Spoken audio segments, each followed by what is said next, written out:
Hursley. Assistant trainer Jeff Porter. Assistant equipment manager Casey Stevenson. Now for the coaches, number 22, Jimmy Williams. Number 28, Clarence Jones. Number 37, Jim Beecham. Number 39, Pat Corrales. Number 59, Frank Fultz.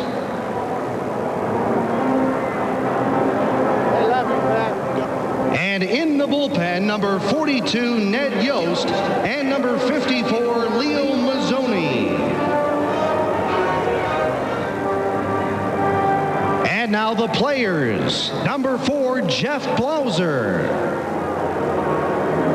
Number 7, Dwight Smith. Number 11, Charlie O'Brien. Number 12, Eduardo Perez. Number 16, Mike Mordecai.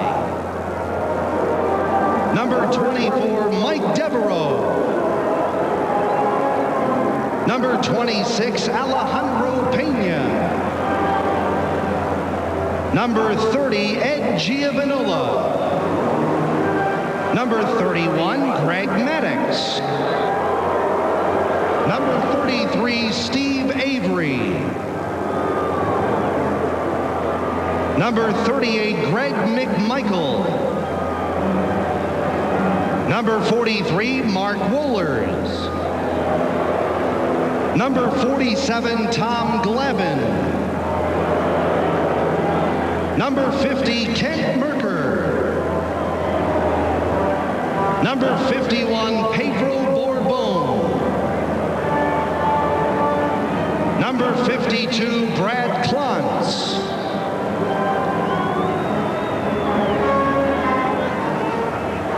And now the starting lineup for the Atlanta Braves.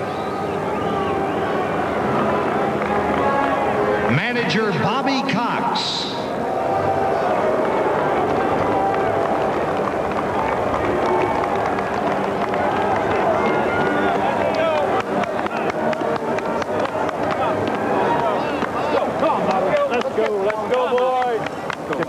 Leading off, the center fielder, number 9, Marquise Grissom. Come on. Let's go. Batting second, the left fielder, number 17, Luis Polonia. Great game, Luis. Come on, kid. Hitting third, the third baseman, number 10, Chipper Jones. Batting fourth, the first baseman, number 27, Fred McGriff.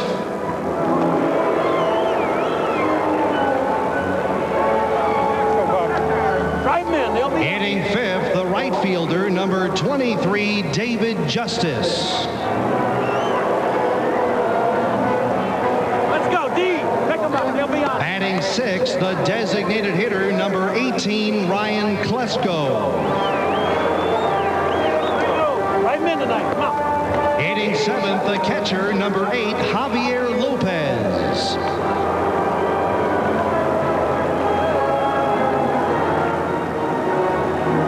Batting eighth, the second baseman, number 20, Mark Lemke. Let's go, kid. Drive in somebody. Hitting ninth, the shortstop, number 2, Rafael Belliar.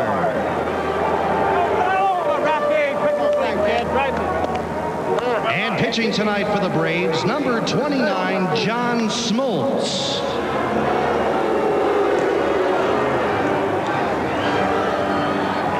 Let's meet your 1995 American League champion, Cleveland Indians.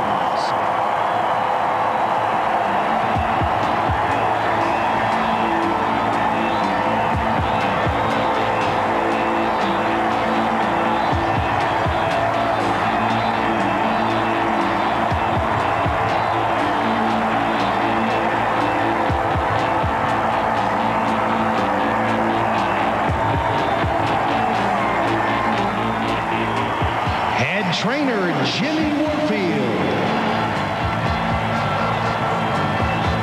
Assistant Trainer Paul Spacuzza. Strength and Conditioning Coach Fernando Montes. Equipment Manager Jeff Sipos. Clubhouse Manager Stan Hunter.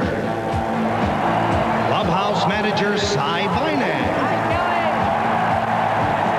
The coaches, number 1, Davey Nelson. Number 26, Buddy Bell. Number 29, Jeff Newman. Number 42, Charlie Manuel. And in the bullpen, number 8, Louis Isaac. Number 28, Mark Wiley. And number 44, Dan Williams. Now the players. Number 10, Alvaro Espinosa. Number 12, Jesse Levis. Number 17, Tony Pena. Number 20, Ruben Amaro. Number 31, Dave Winfield.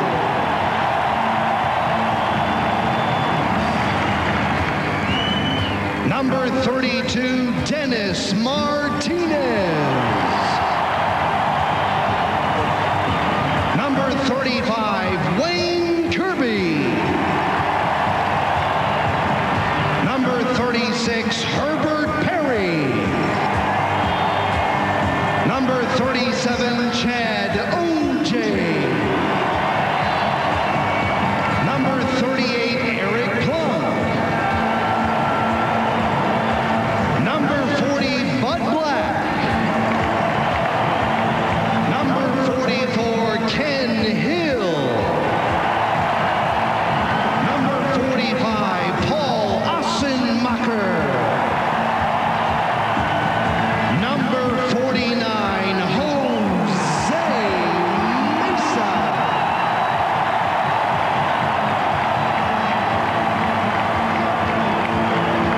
Number 50, Julian Tavares. Number 54, Mark Clark. Number 55, Oral Hershiser.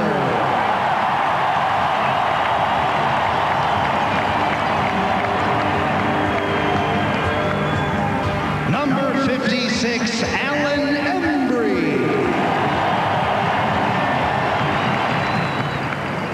Number 62, Jim Poole.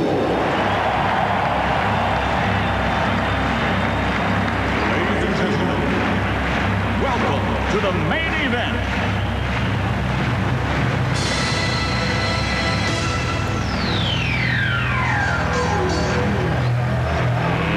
Let's get ready to rumble!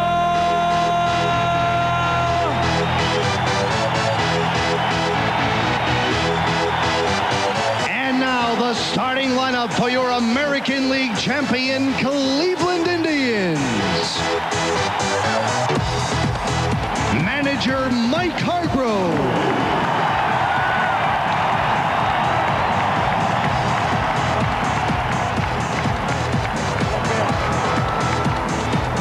Leading off, the center fielder, number 7, Kenny Lofton.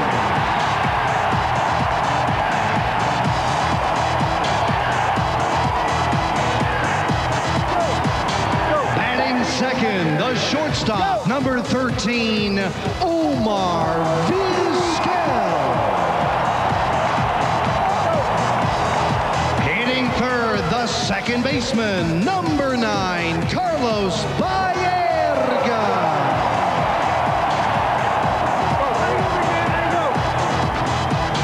Batting fourth, the left fielder, number 8, Albert Bell.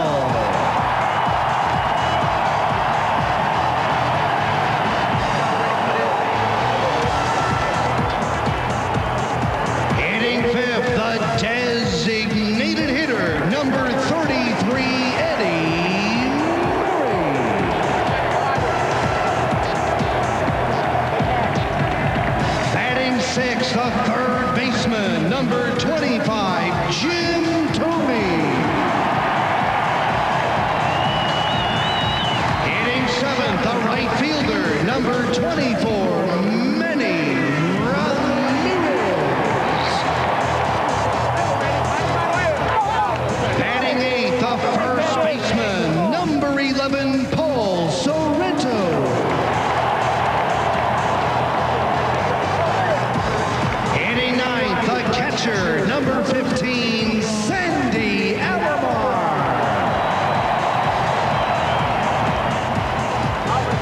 And pitching tonight for the Tribe, number 41, Charles Nagy.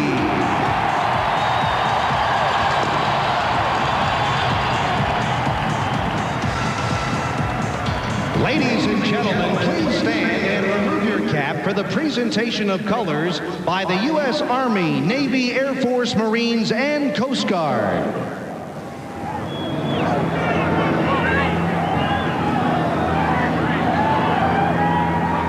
And now, please welcome Warner Brothers recording artist from the Pretenders, Cleveland's own Chrissie Hynde, for the singing of tonight's national anthem.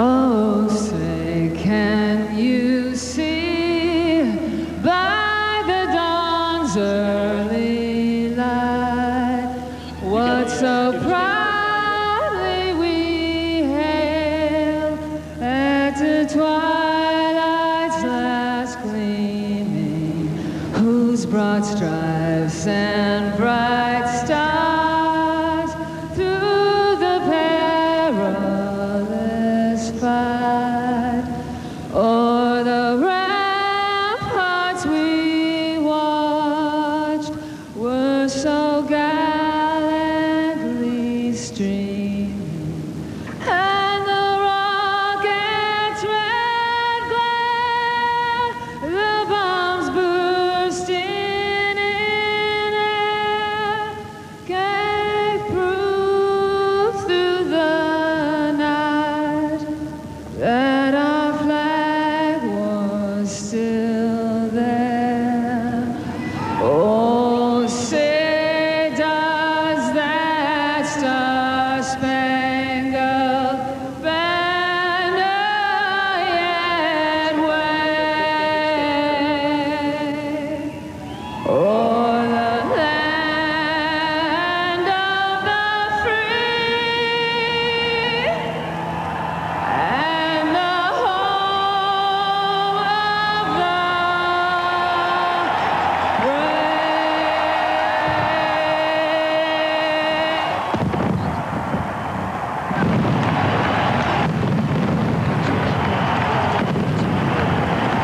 Coming up, Game 3 of the World Series, the Atlanta Braves look to take a commanding 3-0 lead. The Cleveland Indians hoping to rock the house tonight. We join Bob Costas, Bob Uecker, and Joe Morgan for the call after these words from your local station.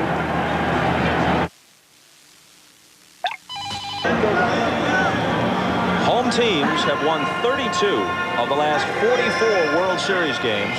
The Cleveland Indians have just destroyed people here in this ballpark, regular season and postseason, 4 out of 5. And maybe they're hoping a change in costumes from the road uniforms to the home will set them on the right track tonight as they try to get back into this series in Game 3. Hi again, everybody. Bob Costas, Joe Morgan, Bob Uecker. One's a Hall of Famer. The other is simply Mr. Baseball. Let's talk pitching.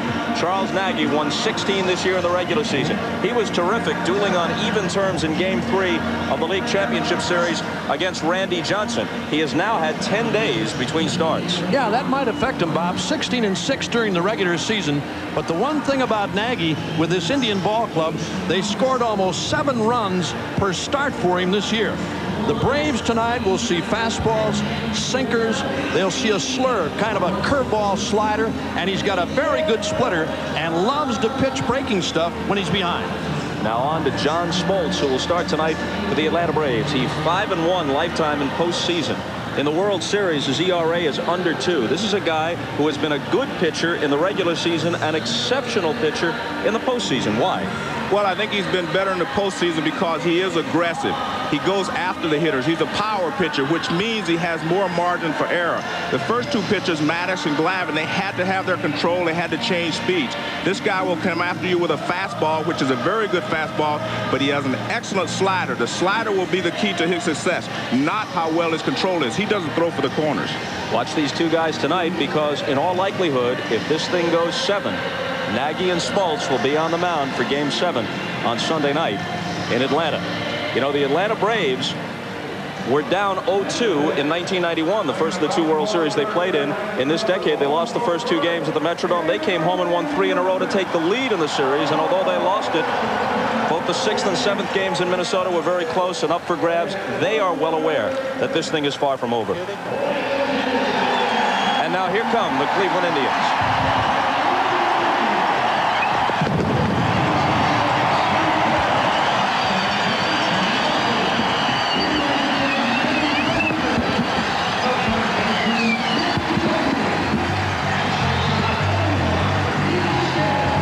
Tonight's Budweiser Atlanta Braves starting lineup. Marquise Grissom at the top. Luis Polonia will play left field. A .375 career hitter against Charles Nagy. Chipper Jones at third base. McGriff, the game 1 homer off Hershiser, the cleanup man and first baseman. David Justice in right. Ryan Klesko from the outfield to DH. Javi Lopez, the hero, at least one of them, of Game 2, will catch again. Mark Lemke drops from 2nd to 8th in the order. And with the DH, the pitcher not hitting, Rafael Belliard, a very weak hitter, but an excellent defensive shortstop, will bat 9th. In his career, when Charles Nagy has pitched on exactly 4 days rest, which would be the normal rotation, he's 23 and 28, and his ERA is over 4. When he has had more than 4 days rest, he's 31 and 14. His ERA 3.5. Now, I don't know if this fits in, because this is so much more that there's probably no history that corresponds to it. 10 days rest. Well, you know, in talking with Nagy prior to his start tonight, if there was a more relaxed player in this ballpark, I don't know who it is. And here's a guy, as I said at the top of the telecast, Bob, he's going to indicate to you early in the game if he's right, because he loves to throw breaking stuff when he's behind. As I said, he's got a very good splitter, and normally this guy's control is pretty good. He's not overpowering by any means. Here's the defense behind him. Tommy, Vizquel, Baerga, and now Sorrento. For the first time other than pinch hitting in this series, with the DH back in place, Murray handles those duties. Alomar will catch. Albert Bell, who has looked about as uncomfortable in left field as Milli Vanilli at the Rock and Roll Hall of Fame. He's already made 4 postseason errors out there. He has simply been terrible. 4 outfield errors is already the record for postseason. Lofton in center is a Gold Glover. Ramirez in right has a strong arm, but often no idea what he's doing out there. We saw both aspects of his game in Atlanta.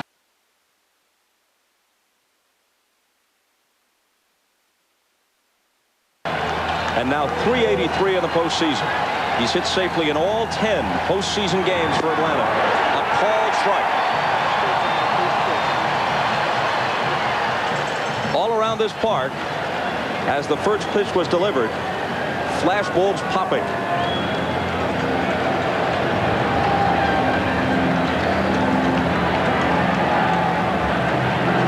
Alomar the side and Nagy the pitch. Ball 1, says the plate ump Bruce Fremming from the National League. John Hirschbeck of the Americans at first. Frank Pulley, National League, at second. Joe Brinkman, American League, at third. Grissom slaps one to center. Lofton's right there.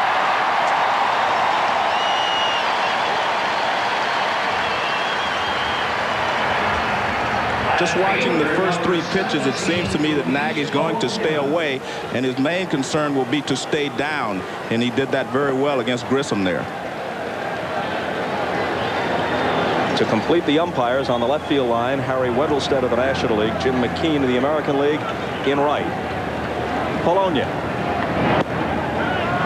Down and in a ball.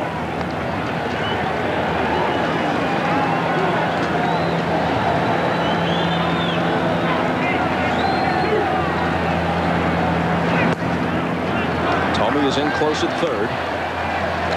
Bob, and looking at the Indians outfield against Polonia, Lofton and Bell shading to hit that way. There's a major gap in right center between Lofton and Ramirez. I mean, they're trying to pitch him that way, make him go that way, the other way, towards left. And he'll do that.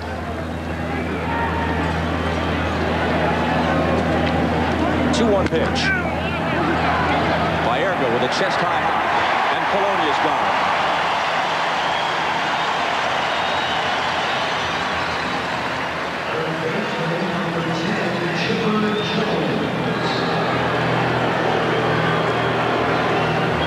Now Chipper Jones, 265 for the year with 23 homers. 390, as you see, though, in the postseason.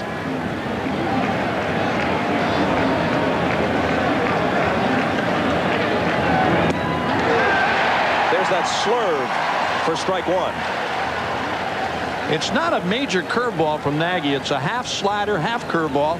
And as you called it, Bob, that's exactly what he calls it, a slurve. Left center field, Lofton and Bell in pursuit. One bounce against the wall. Chipper Jones, who doubled in the first in Atlanta in game 2, does the same here. That's interesting there with Nagy.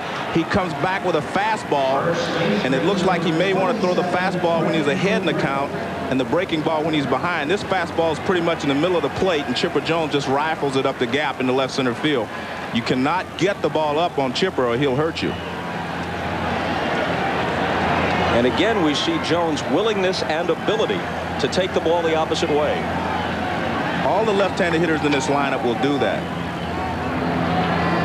McGriff is only hit at 7 at-bats in the series. Was his home run off Hershiser in game 1.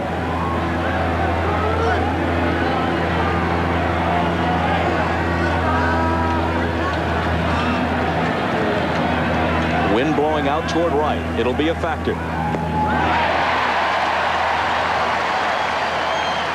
Gave him the splitter there.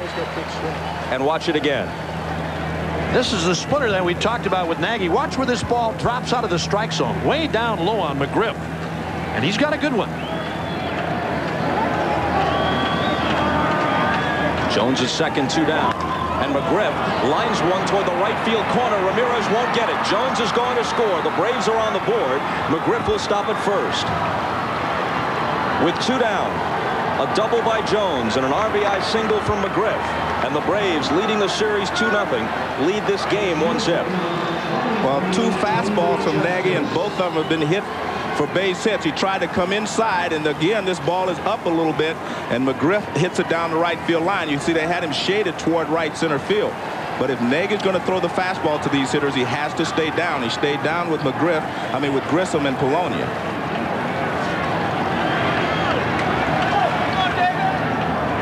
Now Justice taking strike 1. 2 for 3 in game 2, plus an RBI, an encouraging sign for him. Here's a 273 career hitter who has hit just 228 in 42 postseason games in this decade.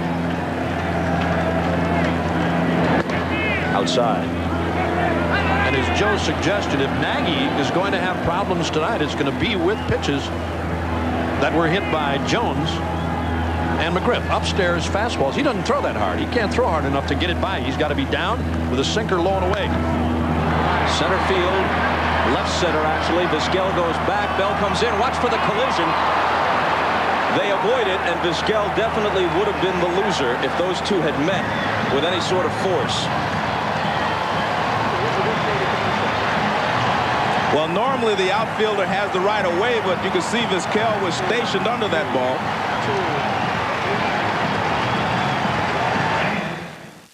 Here comes one. Oh, an 87.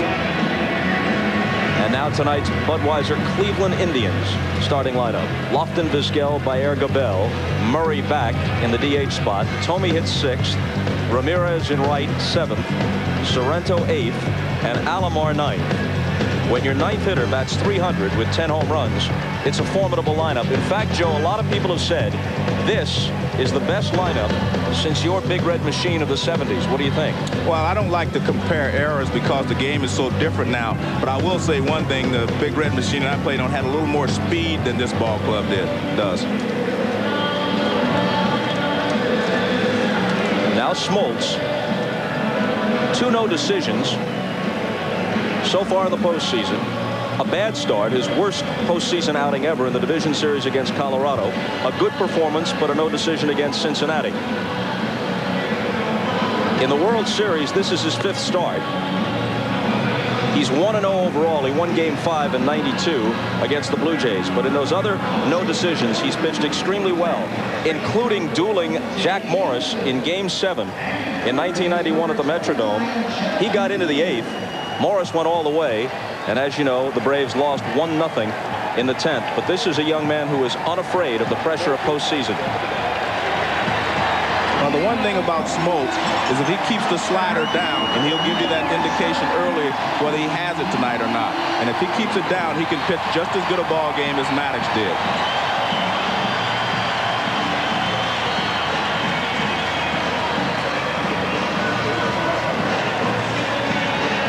The Indians have only 8 hits through the first 2 games. Lofton has 2 of them.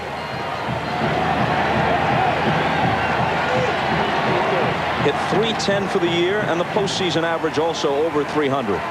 Jones in at 3rd, and a ball outside and high. You know, in being in both clubhouses tonight, the Braves were the much more relaxed. There seemed to be a lot of tension in the Indians clubhouse. I mean, I know they're down 2-0. And on the other side, Joe, as they were in Atlanta, Braves a lot more relaxed, easy going. Bobby Cox, who says he still can't bring himself to watch the tapes of those World Series defeats against the Twins and the Blue Jays. He says, I have them all. They're all on the shelf. They're all cataloged. I've never queued them up yet. Jimmy Williams there telling Chipper Jones to drop back at 3rd now with 2 strikes on Lofton. Punch toward the middle, a base hit.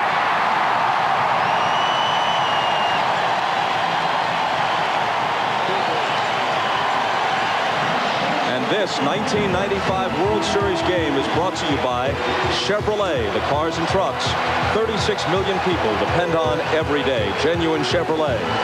Cotton Incorporated, cotton, the fabric of our lives, and Budweiser, official sponsor of the 1996 U.S. Olympic team. This Bud's for you.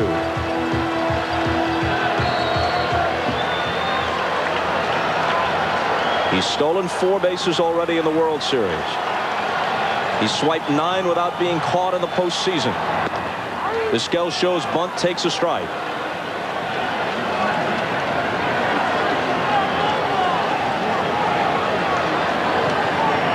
Jeff Newman, the coach, at 3rd.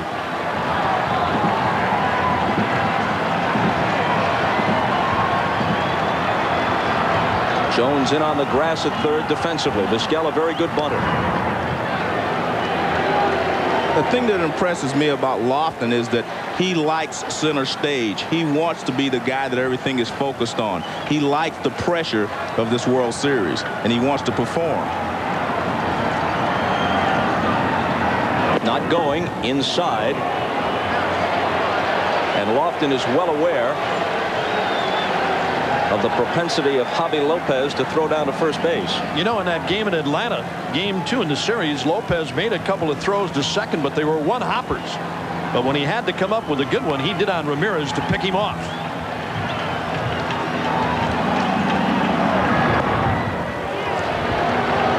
You said the other night, Joe, you're more impressed by Lofton, the base runner, than the base stealer, although he has led the league 4 straight years. Well, my opinion of a base stealer is a guy that can steal a base when everybody in the ballpark knows he's going, and he picks a right pitch to go on. I don't think he's progressed to that point yet. Not going, and a drive toward the right field corner. Big trouble if it's fair, which it is. Lofton loses his helmet as he speeds around 3rd. Vizquel wants a triple as Lofton scores, and Omar is in there.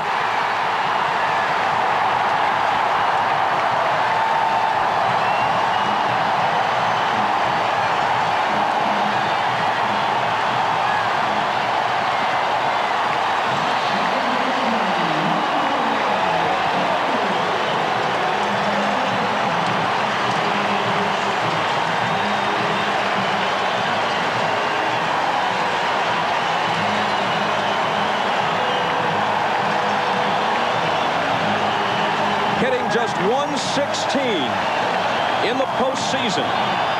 Vizquel comes through with a triple, and just like that, the game's tied. Well, he's got a little power to ride. If you make a mistake on him, he'll go that way. And he did. But I think Lofton caused that by getting all fastballs for Vizquel. High to Baerga.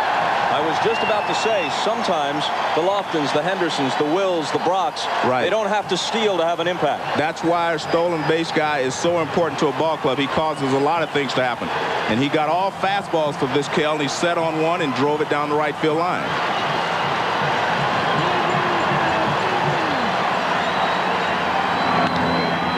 Hit toward first. McGriff's going to take it, but Vizquel is going to score, and it's 2-1. Baerga with an RBI ground out.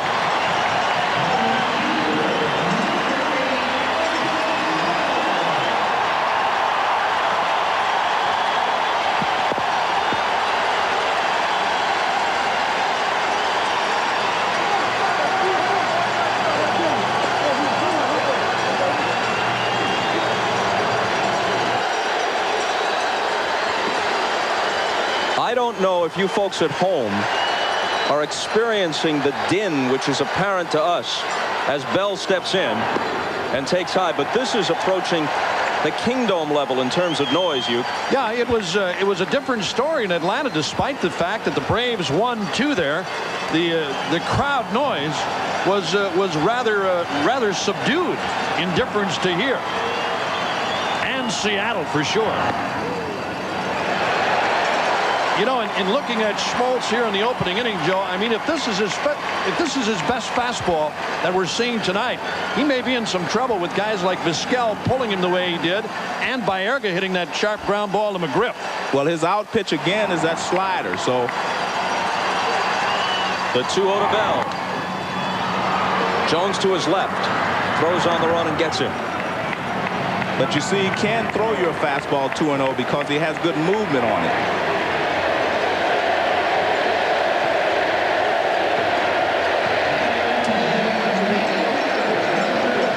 Well, as a fastball on a 2-0 count, he's not afraid to throw it, but see, he had good movement on it, so he hits a ground ball to third base. And if you can throw Bell a 2-0 fastball and he doesn't do anything with it, your confidence gains as well. So Bell still can't break out of it.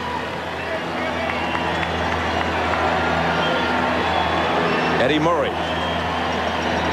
had a Game 2 homer off Glavine, his 3rd of this postseason.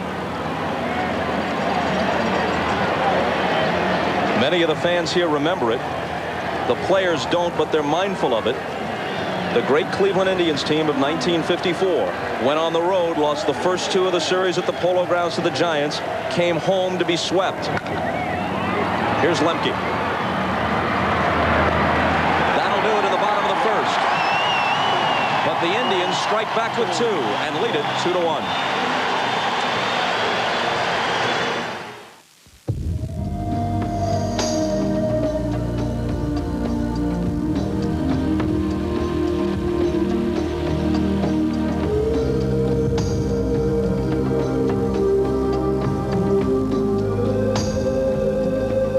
I am easily satisfied with the very best.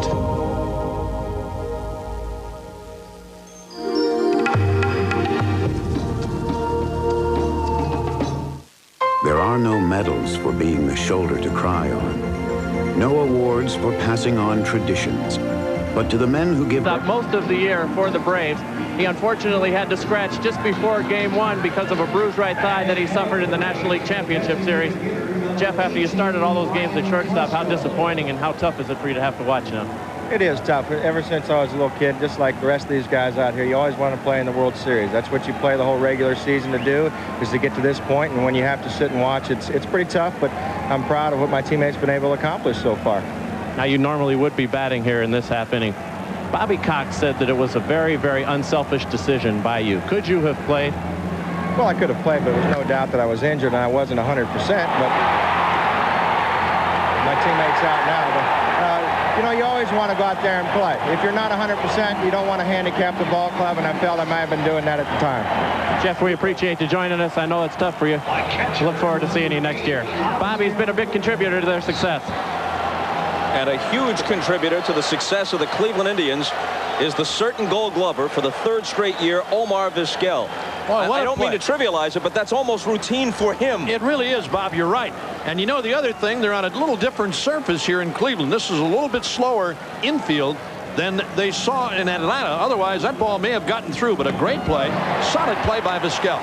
You know what? After he made the play, after he makes the stab, did you see how he took his time getting off the throw in knowing the speed of Klesko? So now Lopez. And the 0-1 pitch from Nagy. A fly ball. Routine in right field for Ramirez. And there's the second out.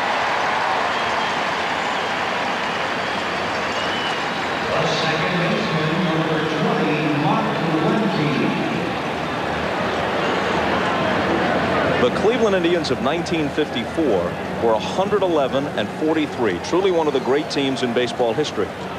This Indian team had the best winning percentage of any team in baseball since. Hit hard, Baerga to his right, juggles it, has time to right himself. Trying to avoid the fate that met their esteemed predecessors, the Indians lead Game 3 2-1.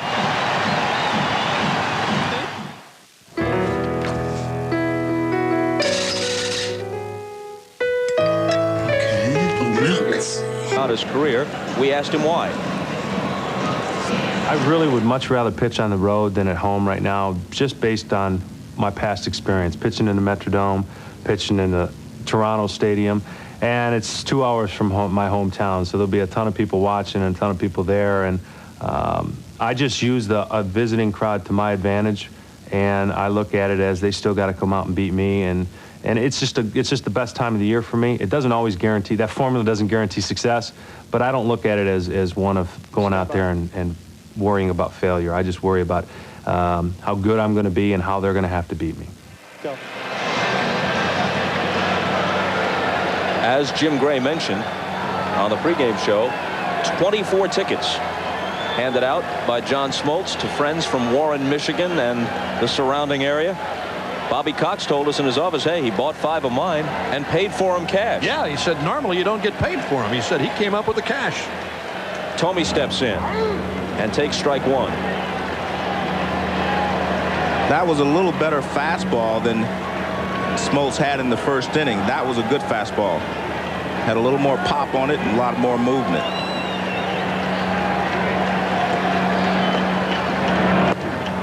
A ball and a strike. Smoltz says that not only doesn't he mind the cold weather, he actually prefers to pitch in cold weather.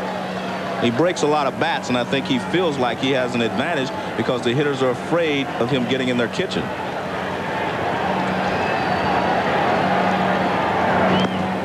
Down low, 2-1.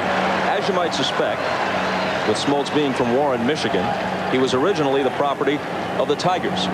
In 1987, one of those classic potential for a veteran deals, Bobby Cox, then the general manager of the Braves, sent Doyle Alexander to the Tigers, where he helped Sparky Anderson's team win the division. He was great down the stretch. They got a kid named Smoltz then, and in the long run, a great deal for the Braves.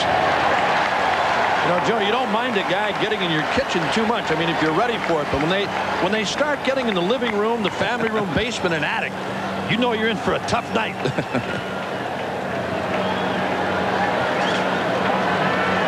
Thome leading off in the bottom of the second, and ahead on the count, 3-1. Fastball, a good pitch to take a rip at, and Thome couldn't catch up with it. You know, in looking at the Braves outfield, the way they're playing Thome, they feel that he can't catch up with the fastball by Smoltz. They're playing him to hit the other way towards left and left center. There's a major gap again in right center for him, but this guy has power and big time to right. We saw him send one into the second deck here against the Mariners during the LCS. Called strike 3. And that's the Smoltz slider that we talked about. You can't pick up the spin on it. It just dives at you. It's very tight. The spin on it is very tight. You can't see it. And let's see, you may not even be able to see the spin very well on this slow motion replay. There you see the hole in it. That's all you have to go by if you are the hitter. That you see that little hole, and it lets you know it's a slider. Otherwise, you can't pick it up. You see, he just froze Thome. I think he was looking fastball there, Joe. 3-2 pitch and gets the breaker. Well, he had started him with a fastball. Ball 1 to Ramirez. Trying to shake off the embarrassment of the pickoff in the 8th inning in game 2. His team was back to within a run. He was a huge base runner, and a Lopez pickoff to McGriff got him at first as he'd wandered too far off.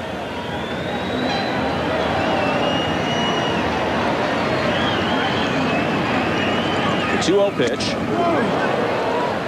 Ramirez is a tremendous natural talent, but described even by his most ardent supporters as a see-ball, hit-ball guy. Well, he saw this one, but he couldn't catch up with it. I think Smoltz is starting to turn it up a notch. His fastball is getting there a little quicker. Didn't get the outside corner. 3-1. As the temperature seems to drop, he's starting to turn it up a click or two.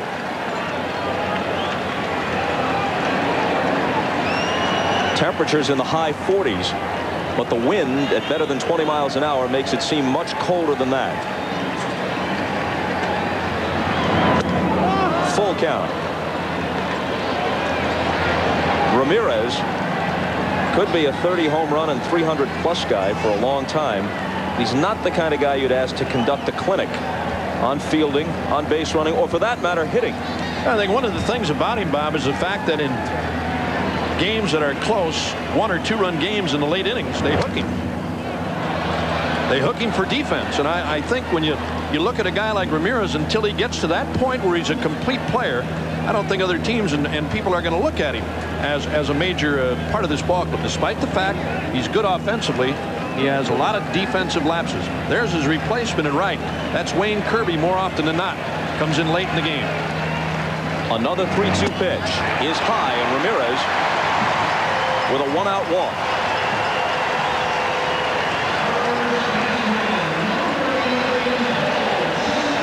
The fella you saw removing his cap and rubbing his head is Leo Mazzoni, the pitching coach. Well, Leo knows that he doesn't have complete command of that slider yet, even though he threw a good one to Thome to strike him out. His slider is still his key pitch. He has the fastball that he can throw even when he's behind an account, but the slider will make him a devastating pitcher if he can get it over. Sorrento stands in. Fastball for a strike. Sorrento 0 for 2 in this World Series, as he was against the Braves as a member of the Twins in '91. Ramirez will be a little more careful at first base this time. Here's what happened to him on Sunday night. Well, they decided they wanted to pick him off because he was getting too big a lead. This is just a perfect throw by Javier Lopez. Watch, he just gets rid of it right away. And they got him. You know, that whole play, though, Joe, started with that high inside fastball. I mean, it was a perfect pitch to back Thome away, not send him down into the path of Lopez, just back him away, and a perfect throw by Lopez. Beautiful play. Smoltz now ahead of Sorrento 0-2. Ramirez at first with 1 down. Misses.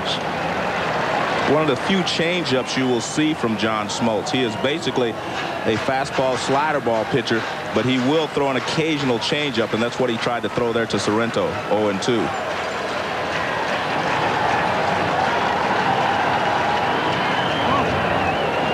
Lopez is not calling his own game, Joe.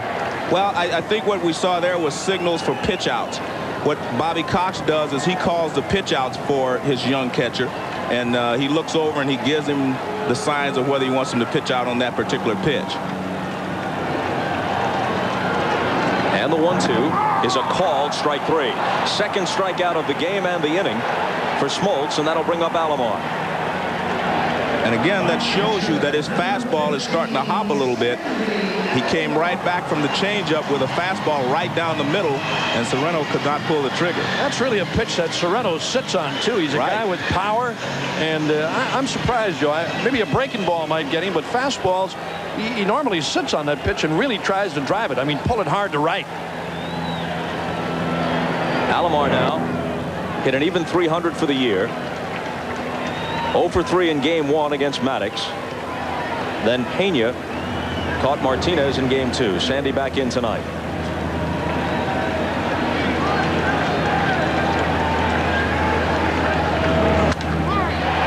Down the right field line and in the seats. Bob, I really felt like if John Smoltz could weather the storm the first couple of innings of this ball game, that he would get on track. And when I say weather the storm, I mean the storm of all the crowd noise, the Indians being all hyped up and really coming after him. So I felt like the first 2 innings were the key innings for him. So if he can get through this inning, I think you'll see a different John Smoltz the rest of the way. A ball and 2 strikes now to Alomar. You know, and looking at Javier Lopez tonight, I was going to say this the other day, talking about it the other day. He's one of the few catchers, Joe, or maybe the only catcher that I've seen who doesn't wear the extended pad more over his left shoulder to stop the foul tips. A lot of guys are starting to wear this little pad over the right shoulder because it doesn't impede your throwing anymore. It's very loosely attached to the chest protector, almost with Velcro. But it sure saves the foul tips on the throwing shoulder. Lofton is on deck. 2-2 to Alomar.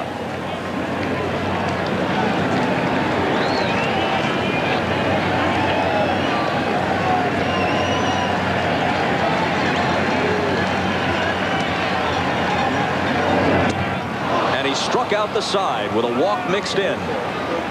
After 2 at Jacobs Field. 2-1 Cleveland.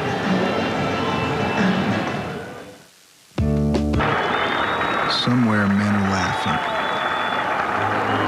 and somewhere children shout. But there is no joy in Mudville.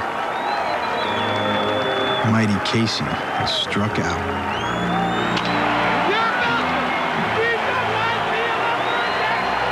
Maybe they should have traded him for Griffey.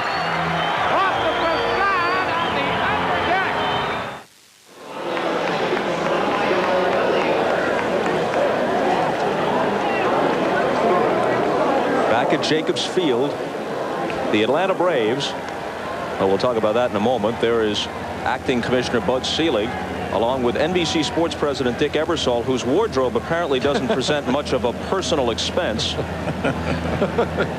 And you know a guy's the interim commissioner when he feels he has to wear his credential around his neck, otherwise they might boot him from his box seat. Oh, you're getting a call already, buddy. You're getting a call already. You did it again. Either that or it was Jerry Reinsdorf on the phone. What did we say? What happened? Top of the 3rd and the bottom of the order, Rafael Belliard.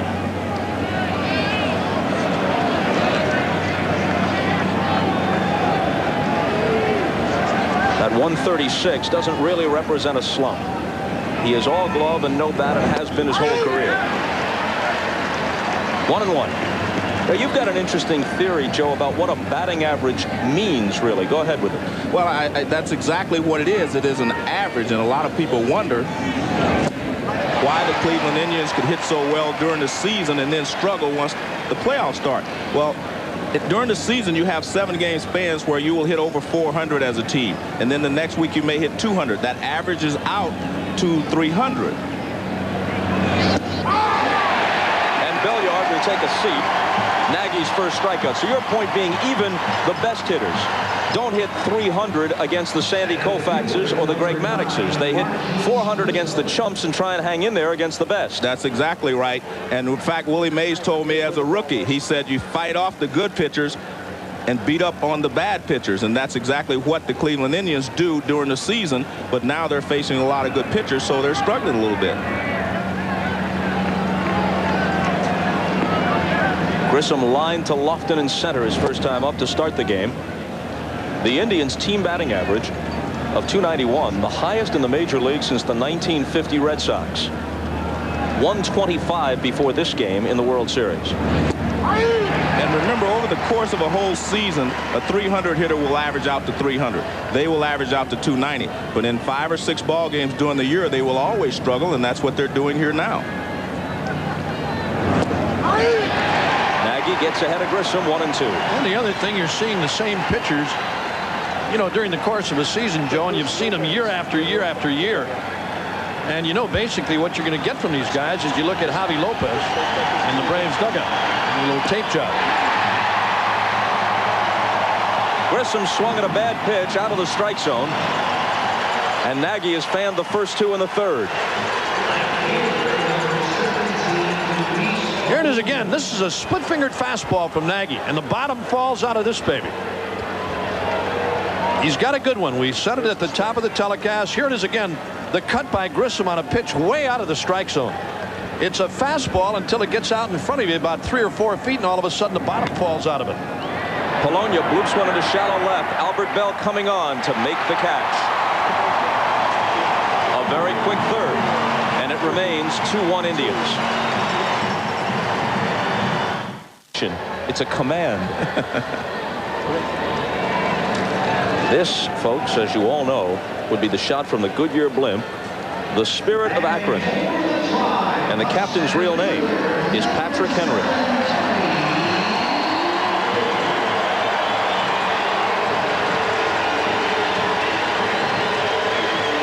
Big roar for Lofton. He'll lead off in the bottom of the 3rd. He singled and scored on Vizquel's triple his first time up.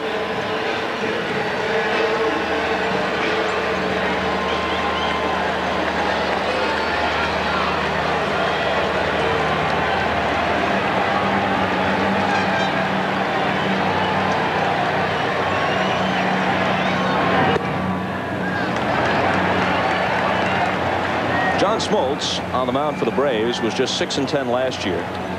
12-7 this year. The 6-10 mark very atypical, generally a consistent 14-15 game winner.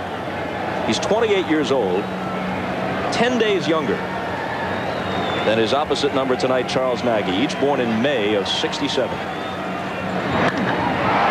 Lofton with a drive into right center field, and that ball will bounce at the base of the wall, and he's going to stop with a double.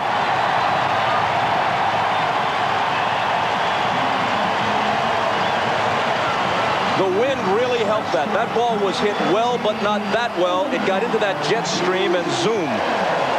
And remember one thing, this is a small ballpark, especially in the gaps. High fastball up and in. He really kind of shortens his arms just to get to it. Watch how he pulls his arms in just to get to it. And he drives it to right field. Justice gave chase, couldn't do anything with it, but they do hold him to a double, which is quite an accomplishment when Penny Lofton finds the gap. Nice play by Marquise Grissom backing up the play, though. That ball hopping off the wall and over the head of Justice, and Grissom right behind him to hold Lofton to the double. In one pitch, though, he could turn it into a triple. Not going, Vizquel bunts. A terrific bunt if it stays fair, which it does. Runners at the corners with nobody out.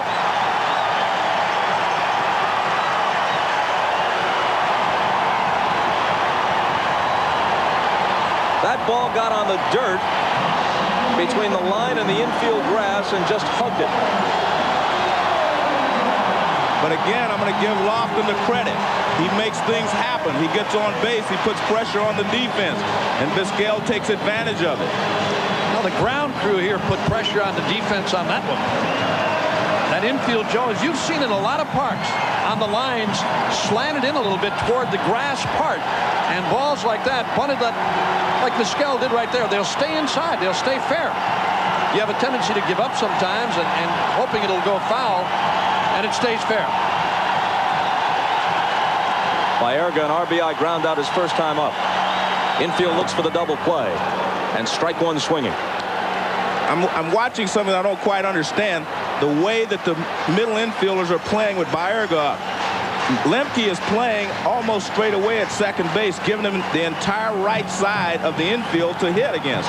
Now watch Lemke. He will move closer to second base. Look at that. Look at the entire right side of the infield for Baerga to shoot at. And he can pull the ball.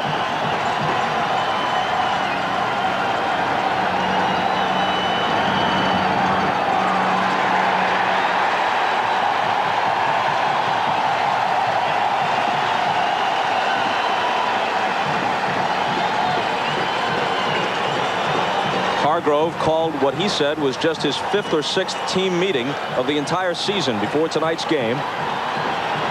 Try to settle his ball club a little bit. Low 1-1.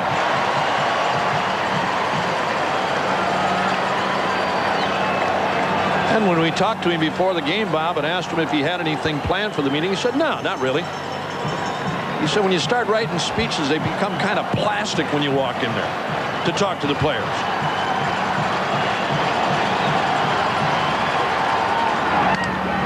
Pitch, line to left, coming on Polonia, can't get it, tried to short hop it, Lofton scores. Vizquel stops at second, another RBI for Baerga, 3-1 Cleveland.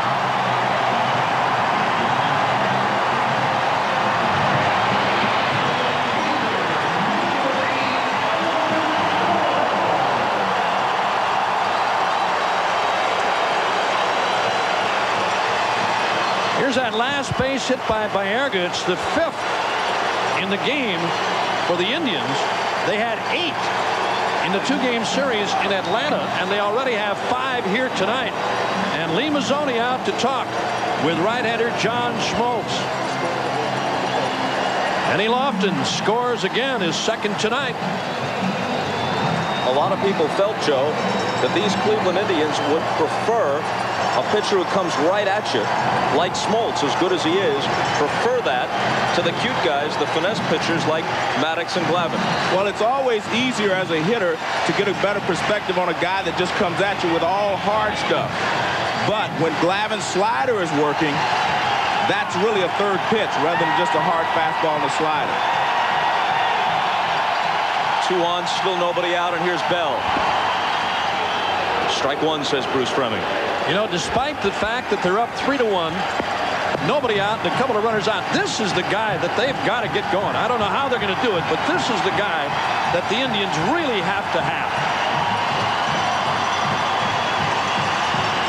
And no home runs since game 1 of the LCS.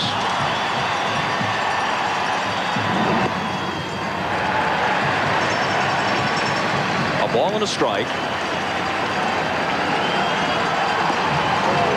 Kent Merker, the left-hander, sometimes their 5th starter, now out of the bullpen.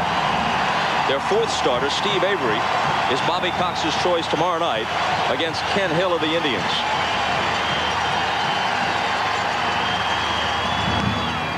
Tap foul. If there is a game 5, if the Indians can win at least one of the next 2, Hershiser and Maddox would match up again in game 5 here.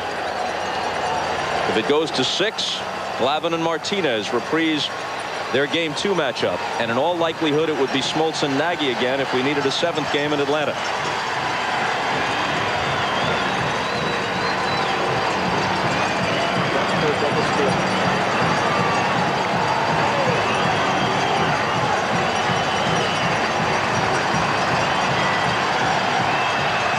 A run home in the bottom of the 3rd.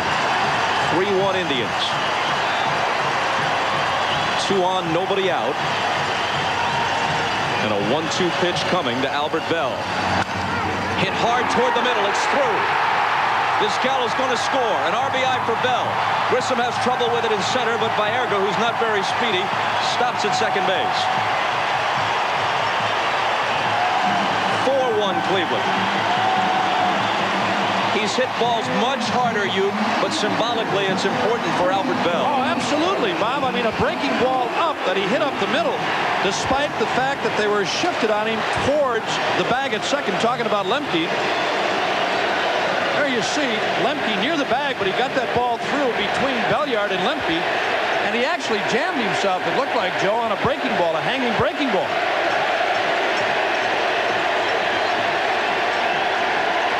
Dave Winfield, chief cheerleader these days, reacting. Murray rolls 1 foul. 4 straight hits in the Cleveland 3rd.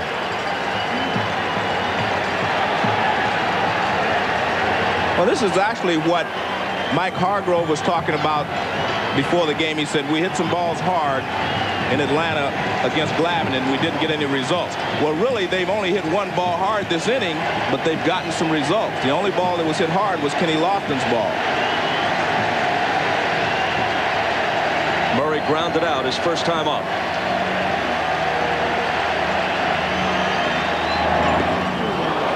And he's behind 0-2. Murray is the only Cleveland hitter with any sort of significant history against John Smoltz from his days in the National League with the Mets and the Dodgers. 285 with 1 home run and 43 at-bats against Smoltz.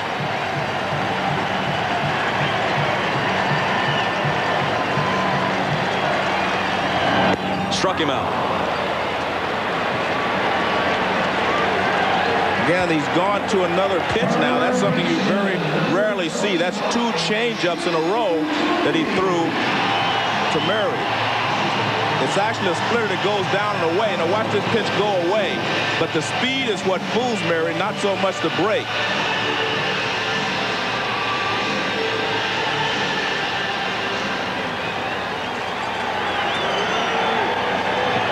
Nagy touched for a run in the top of the first.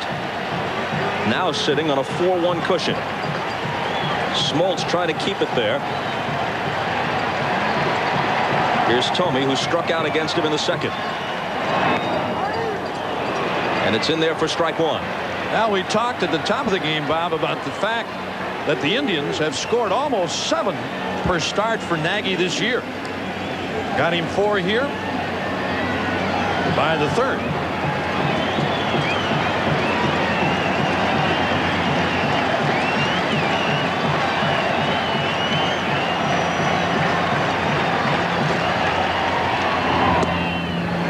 Ball and a strike to Thome. Ramirez will be next.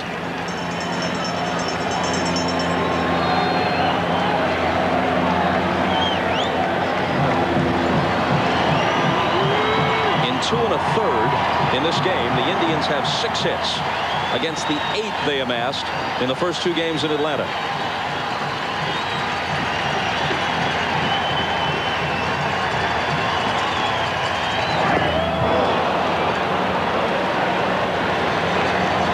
And you see again, he's going to a different pitch. So he feels like he doesn't have good enough control with his fastball, and his slider, she takes a little bit more off of that pitch. They're way out front. And remember, the first 2 pitchers in this series got these hitters out with a lot of changeups. And you see him take a lot off of this pitch, and they chase it. That's how he got Murray out as well.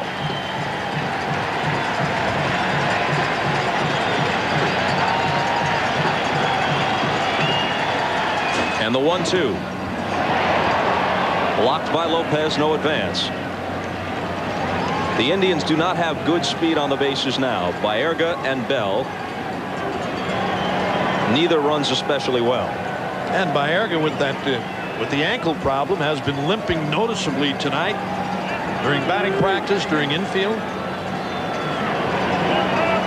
It's the left ankle that's been bothering him. Wearing an air cast on it. You see the bulge beneath the uniform leg.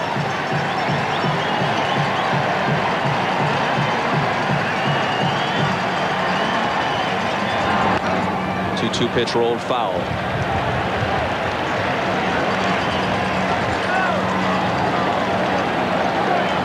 The season for the 1954 Indians, and that's all you hear about here, that historical reference, ended in disbelief.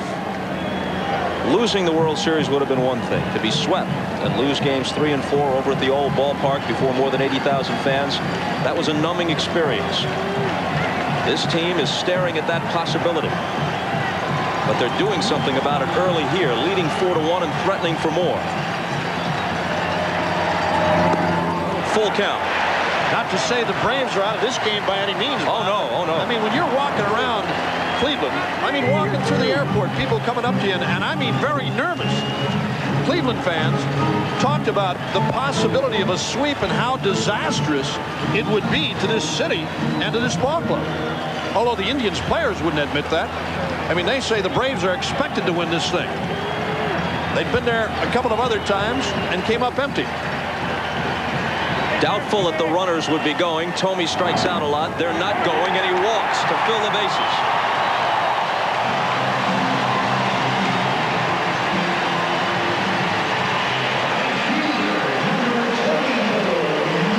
And Cox may be coming to get him right now.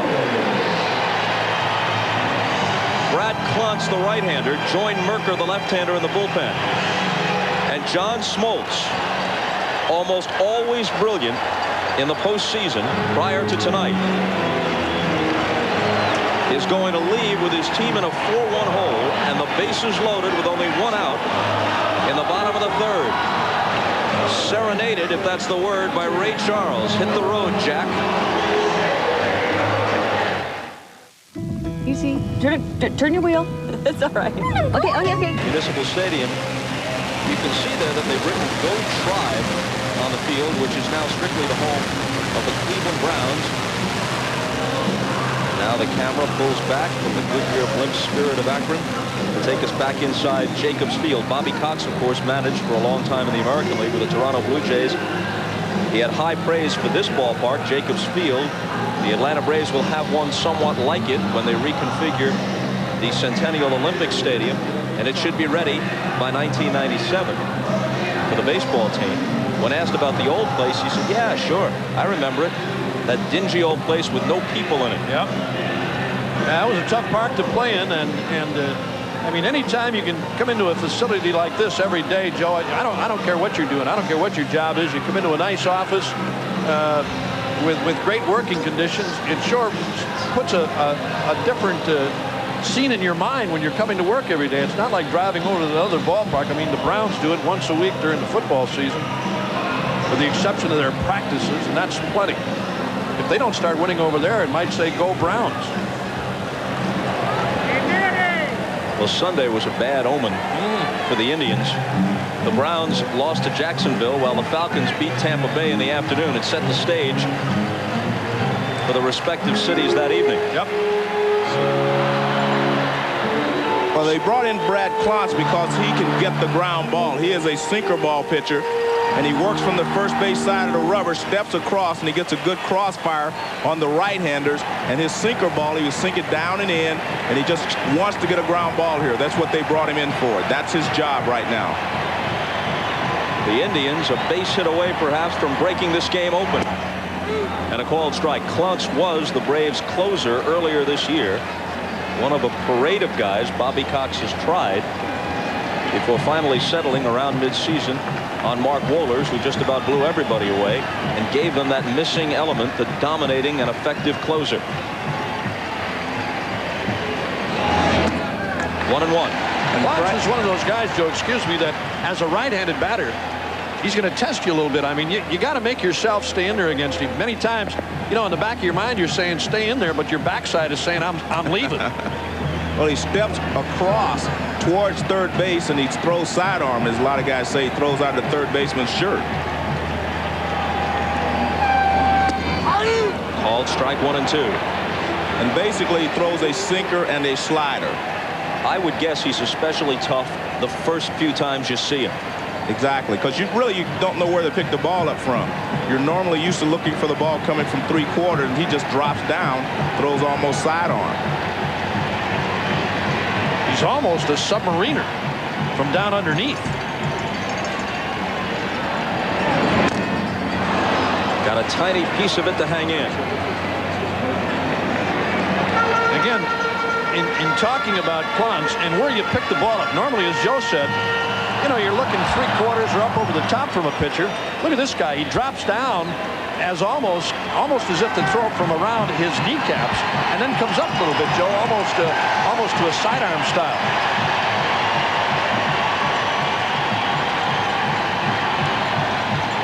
And the 1-2 pitch. Hit hard, but a double play ball. Lemke to the bag himself, and the throw to complete it. Klontz comes in to get a double play ball. That's what he does. But 2 more score. It's 4-1 Cleveland, and we're back after this from your local station. It's Must-See Tuesday, and look. The Braves are still within striking distance. Thanks to the double play turned by Lemke. Chipper Jones faces Nagy in the 4th, and it's low for ball 1. He'll be followed by McGriff and Justice in the heart of the order.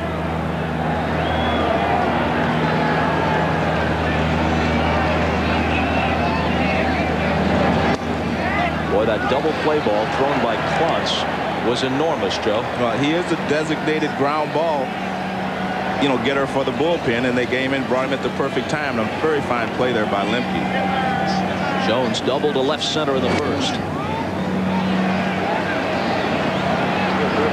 Nagy falls behind 3-0. He hasn't walked anybody.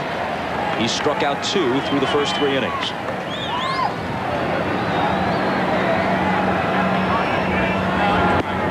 In there.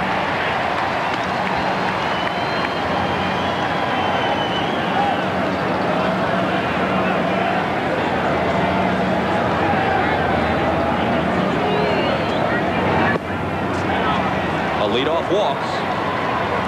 And as McGriff strolls to the plate, we tell you this 1995 World Series game is brought to you by Buick and your local dealers. Remember Buick, the new symbol for quality in America, the makers of Advil and New York Life, the company you keep.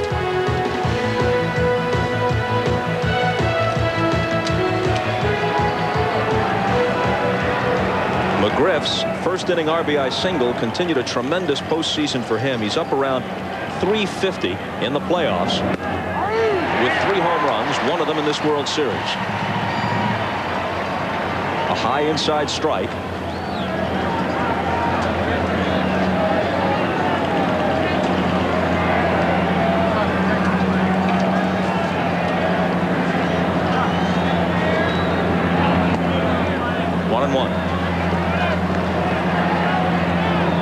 We saw McGriff with the long home run against Hershiser. And again, you mess around with this guy upstairs, Joe, and that's what he hit against Hershiser, a high fastball. And I mean, he can turn on you quick and really hit you deep. Big time power. Talking about the control of Nagy. It has been more than 100 innings since he last walked leadoff man. But I think you have to give Chipper Jones a little credit for that. He tried to get him to chase a couple of pitches that started in the strike zone and went out, and he was patient. And McGriff has done the same thing on the 2 off-speed pitches. Hopped wide of 3rd. Thome going over in the seats. 2-2.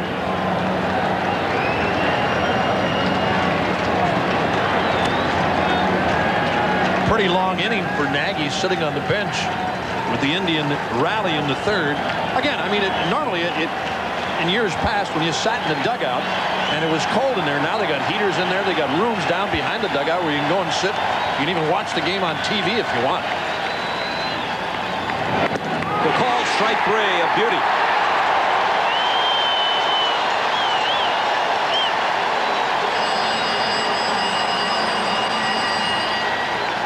We talked about him having a slurve, but this is not a slurve. This ball breaks pretty sharply. This is more of a hard curve ball. Look at that. That had a big break. That's not a slurve. A slurve is a lot slower. This is a hard breaking ball, and that's what fooled McGriff. Good, hard, tight spin on that ball. Good pitch by Nagy.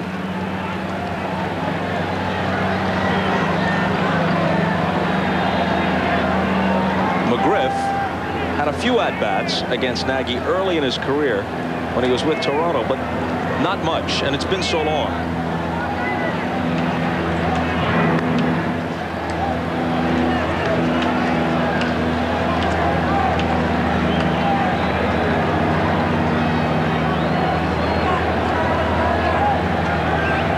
Justice popped out to end the 1st. Fastball high and away for ball 1. You know, the thing that has changed this game around a little bit with the Indians on top 4-1, and talking with Bobby Cox before the game tonight, he said he wanted to run and be aggressive. Right. And with the Indians jumping out here, leading by 3, it's taken a little bit of that away from Cox as of right now anyway. Call strike. Cox is managed in both leagues. Sitting at his desk, as relaxed as could be in the visitors clubhouse, he said, as Jimmy Williams, his third base coach, also a former Blue Jays manager, he said, the only place to manage is the National League. That's real managing. That's where the real game is. And he said he hopes that the American League eventually gets rid of the designated hitter rule. Going to put a lot of people out of jobs.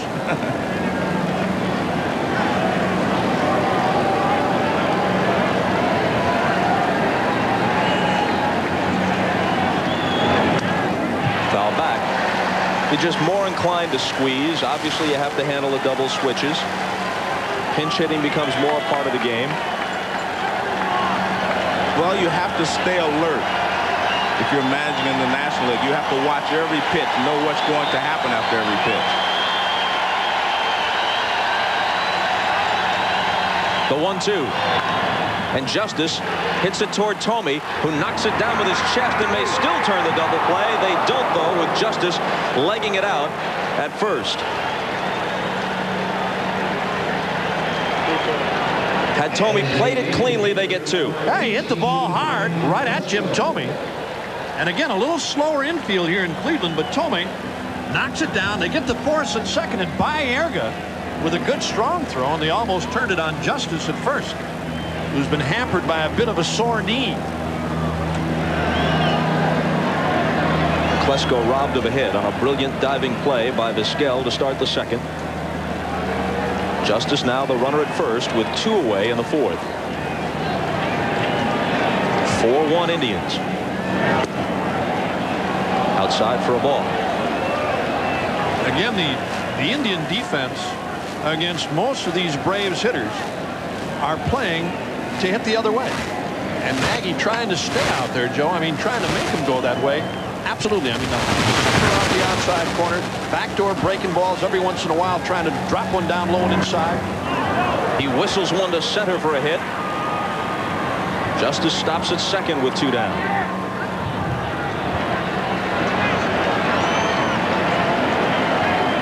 By catcher number 8, Javier Lopez. Klesko, after a strong division series against the Rockies, have been struggling against Cincinnati, Cleveland.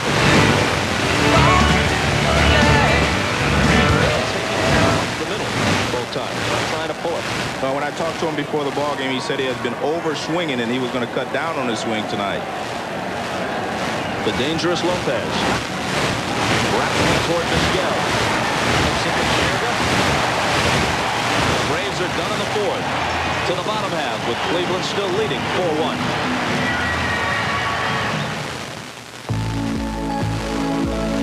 When was the last time you played in the rain?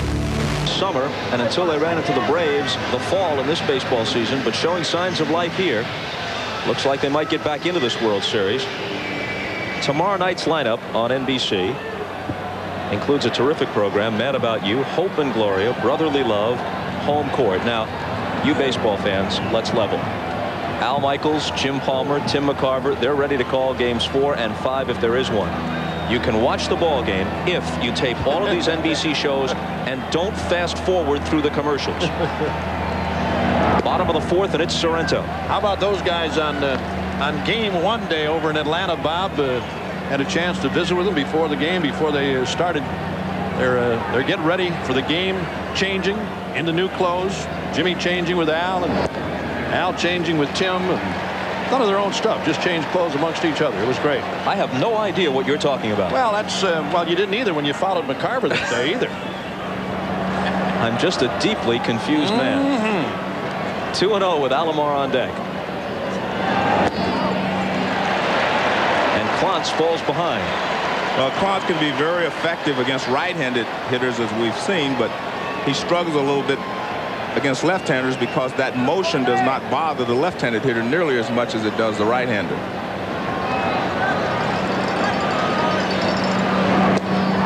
In there for a strike. Now, if this were a game played under National League rules and trailing 4-1, it might be Klontz's last inning because he would be the second hitter coming up. But he could be in for a stretch in a DH game if he pitches well.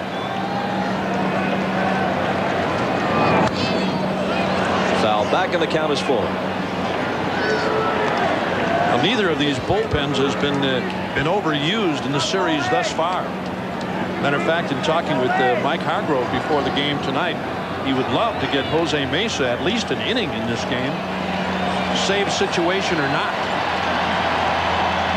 And the payoff. Checks his swing, or did he? They check it third. And very nonchalantly, Joe Brinkman says, sit down, Mr. Sorrento. I don't think there's any doubt that he did go on this pitch. We'll see the head of the bat way out there. You see how far it went, and Brinkman made the right call. It's not even close. And you see Sorrento hoping, just hoping. You know, in situations like that, Joe, it's almost, I mean, as a hitter, you're saying, not on that one. I mean, if Brinkman gives you a good bang, quick call, you're out of there. You know, you don't have to stand up there and look and hope that you're gonna get the call. But he gave him, as Bob said, that little deliberate, slow call. See you later. Slow roller foul. Brinkman might be too frozen to pump the arm quickly. It's cold down there, especially with the wind.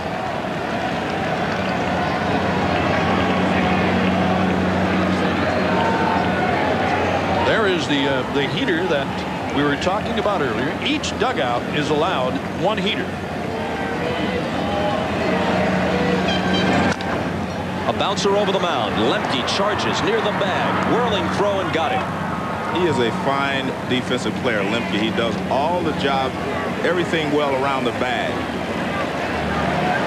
As a former Gold Glove second baseman yourself, should he get his first Gold Glove this year?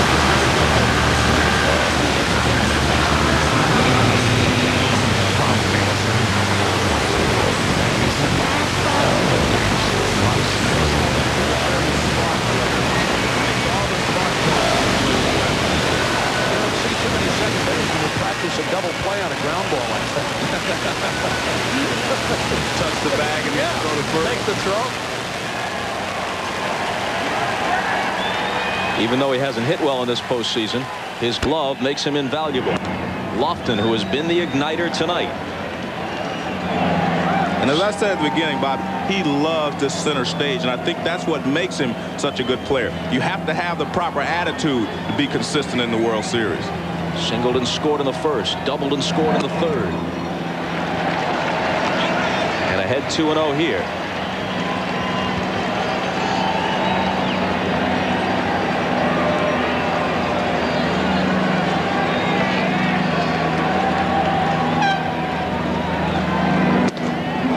Big swing and a miss. Last two teams to recover from 2-0 deficits and win the World Series. 85 Royals against the Cardinals. 86 Mets against the star-crossed Red Sox. Up the middle, Lemke can't get it.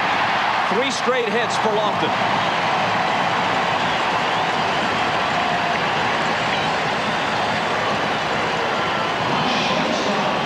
At first with 2 down in the bottom of the 4th. Now here it is again. Little sinking fastball from Clance. Lofton right back through the middle. Here it is again. This ball stayed up on Lofton despite the fact that it was a sinker. It stayed up. Clance just missing. And Lofton with his 3rd hit tonight in a situation, you know, where you might take a shot at running him here, Joe, with 2 outs. You've got the lead, and you got Vizquel up there who can handle the bat. First 2 hitters for the Indians are 5 for 5. Here's Vizquel running on the first pitch. Bluffs the bunt to protect him. Good throw. He's out for the first time in this postseason.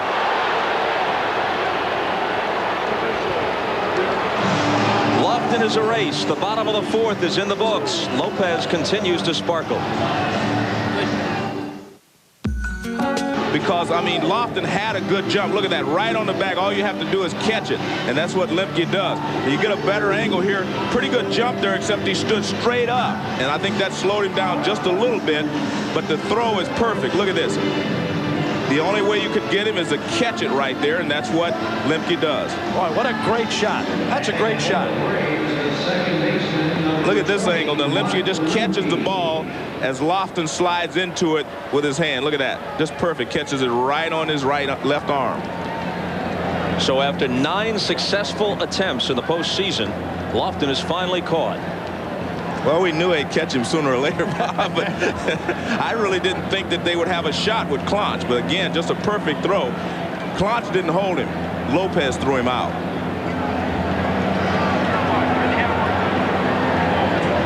Lemke to start the 5th against Nagy. And a ball low. Belliard next. And then back to the top for Grissom.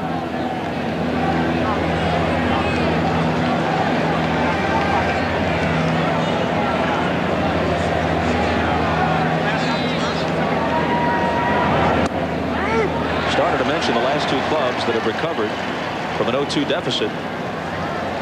Against the Cardinals in '85 and against the Red Sox in '86, the Royals and Mets lost the first two at home and still won the series.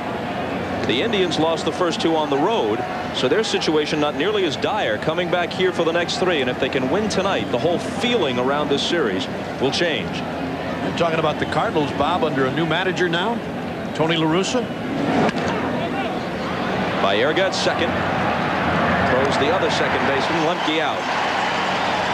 And La Russa's going to find out what Bobby Cox was talking about.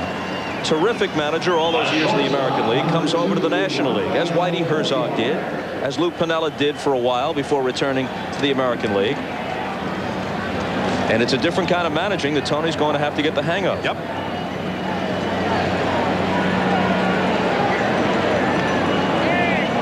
Belliard struck out his first time.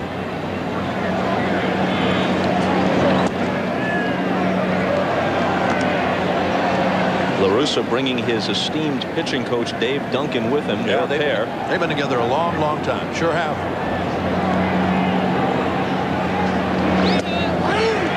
1-1.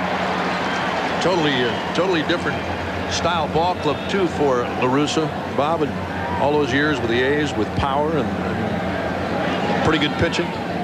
Big turnaround in St. Louis now. To shortstop, Vizquel.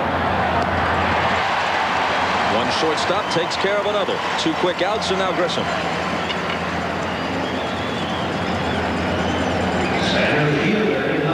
Vizquel was embarrassed by that play in game one in the 7th inning on what could have been a double play ball.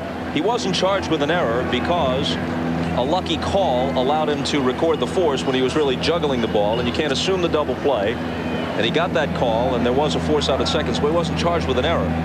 But he felt bad on the stage of the World Series to make an atypical play for him. Grissom hits it the opposite way. Sorrento, a diving stop. Does he have time with Nagy covering? He did, but he threw it away. Alomar trying to stop it from going in the dugout, backing up. A heroic effort, as you'll see on the replay, but he couldn't do it. And Grissom goes to second.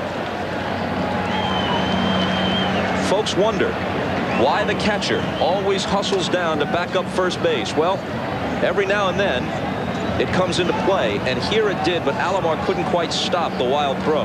Well, a good play by Sorrento to stop this ball. He knocks it down, and then a good throw. I think he gets Grissom, but he threw badly. He threw it behind Nagy. A good throw gets him. They'll probably score a hit and an error. We'll see here. But again, as you said, Bob, watch Alomar come into your picture. He makes a heck of a play on this ball. It bounces off of his either the shin guard or the chest protector and into the dugout, allowing Grissom to go to second. Got him around the shin guard area and bounced into the dugout. So Polonia with an RBI chance now, with 2 down in the 5th. A called strike.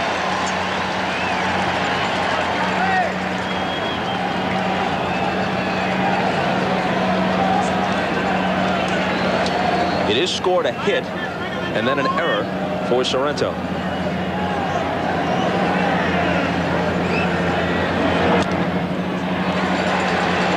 Quickly 0-2.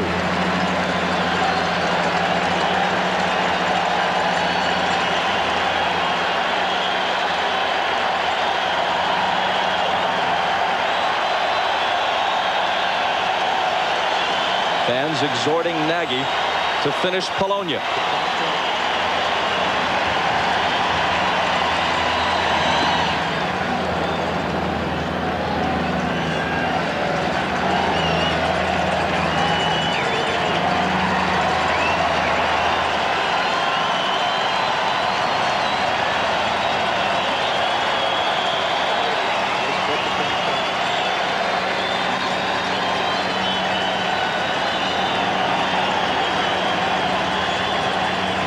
Grissom taking off for third. They've got him there.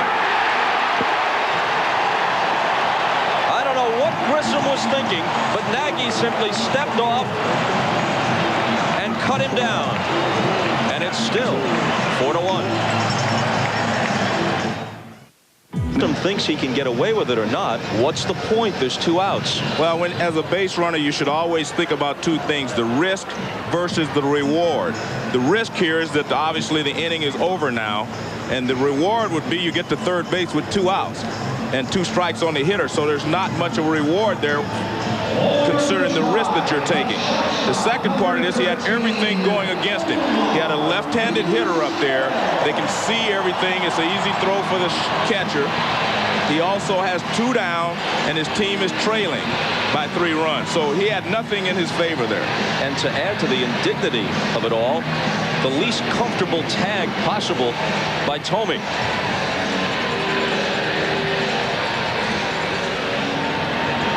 We're always talking about how base stealers and base runners can help their ball club, but they can also hurt them. And I think in that particular case, after the Indians had made an error to give you an opportunity to score a run, you have to take advantage of it. Grissom has had a wonderful postseason. A low moment for him there. Skell takes a strike. He's got Jones in close at third. He was showing bunt and then maybe pull back and try and slap one past him. Again, this guy every once in a while, if he sets his mind to it, as he did earlier in the game, I mean, he can pull. He can go down to right field, in the right center. Well, he tripled into the corner, as you mentioned, then beat out a bunt, looking to sacrifice at least. It turned into a base hit for him. Got a little power. He had 6 home runs for the year, Bob. You call that power? Well, I mean, everybody, in my case, yes. In this ballpark? Absolutely. In this ballpark, you call that power? With this guy? Yeah. All right. Absolutely. If I hit one in batting practice, I counted it, buddy. Baerga and Bell follow Omar here in the 5th. He's not going to hit many the other way, I can tell you that. Well, he's one of those guys whose power, such as it is, has picked up as he's matured. And I noticed that was true of you, Uke. I looked in the baseball encyclopedia. As I matured? Yeah, you hit 1 home run at age 29 in 1964. Then the next year, you exploded for 2. Yeah. I think I hit 14 in my career, all game winners. Well, he doubled his output, so it's always good.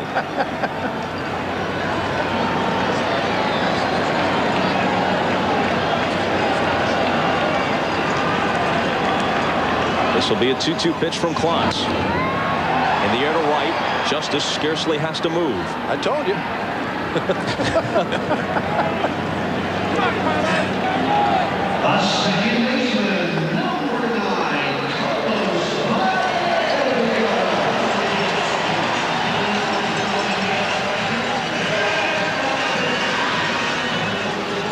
Baerga's played a big role tonight. RBI ground out in the 1st. Knocked home a run with a single in the 3rd. There's a lot of concern about Baerga into this game tonight, but in talking with Mike Hargrove, he told us that was the first thing he said. He said, hey, Baerga's fine. There are no problems. He's fine. He's ready to play.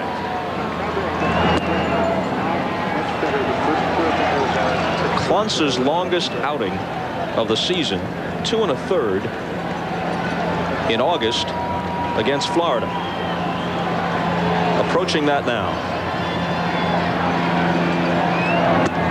Swing and a miss, 1-1 to Baerga. He is one of the countless relievers who pitches out of the stretch now. That came into fashion long about the time of Bruce Sutter about 15 years ago, as I remember it. A reliever simply being more comfortable and just dispensing with the windup no matter what. Or the full windup at least. Foul ball.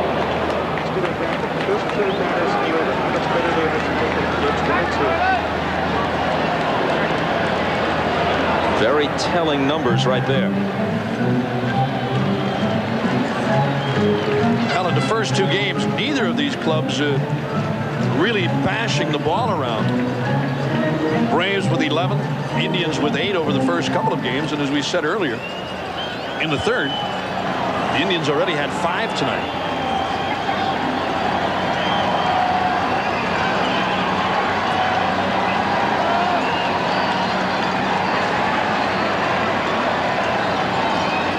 The 1-2 is low. Much colder downstairs than up here in the booth. That wind really whipping around and everybody doing their best to stay warm. Eddie Murray warming his bat. Did he have notches on that bat, or was that tape on the handle? Almost looked like notches on there. Little tape. No, that's tape. It is that's tape. It's about a roll and a half, isn't it?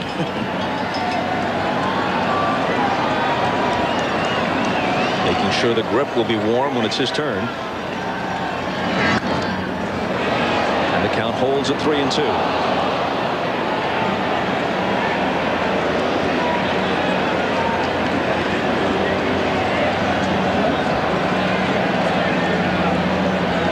The Indians were 54-18 in the regular season in this ballpark.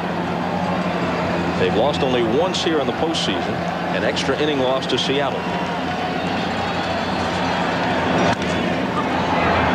Chipper Jones to his left. Baerga's done to start the 5th. Or to make it 2 out in the 5th.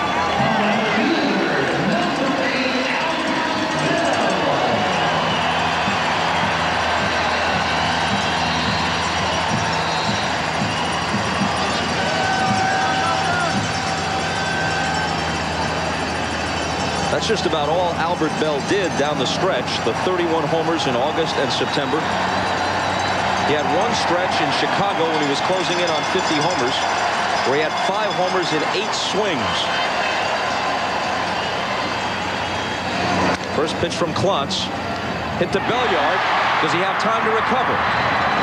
He could have gotten him had the throw been accurate. McGriff tried to scoop it up and couldn't. And Belliard's going to have his 2nd error of this World Series. Very unusual to see Belliard miss the ball. He may throw a ball away every once in a while, but he very rarely misses a ball. He has very good hands. I think the fact that he knew he had plenty of time with Bell running may have distracted him a little bit. Take a look at this. It's a big hop. I mean, just right there. I mean, that's unusual. Did that ball hit the back of his glove? Hit the back of his glove. He closed his glove too quickly. McGriff can't come up with it. One more look at it. The next hitter is Murray. The wind is blowing out toward right. So Bobby Cox wants Murray to bat right-handed, and he may bring in Merker here rather than let Klontz pitch to him. And apparently that's what's going to happen. Here comes Merker, and we step aside.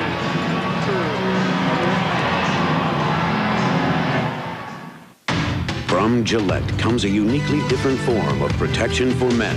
Gillette Clear Gel Antiperspirant.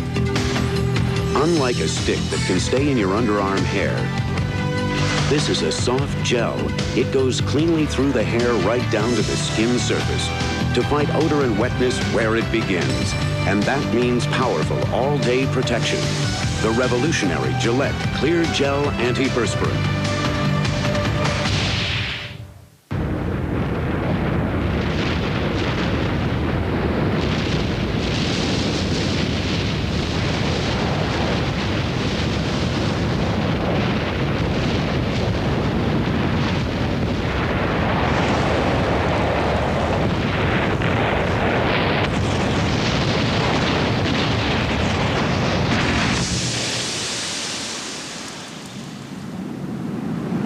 First ball at Jacobs Field tonight. Mickey enduringly popular, and more evidence of it, a tremendous ovation for his family when they were introduced tonight. Merlin Mantle is downstairs with Jim Gray. Go ahead, Jim. All right, thank you very much, Bob. We'd like for everybody to grab a pen because when we're done, we're going to have some information for you. Mrs. Mantle, it was a tremendously emotional moment down there. Can you tell us a little bit about the outpouring that you've received?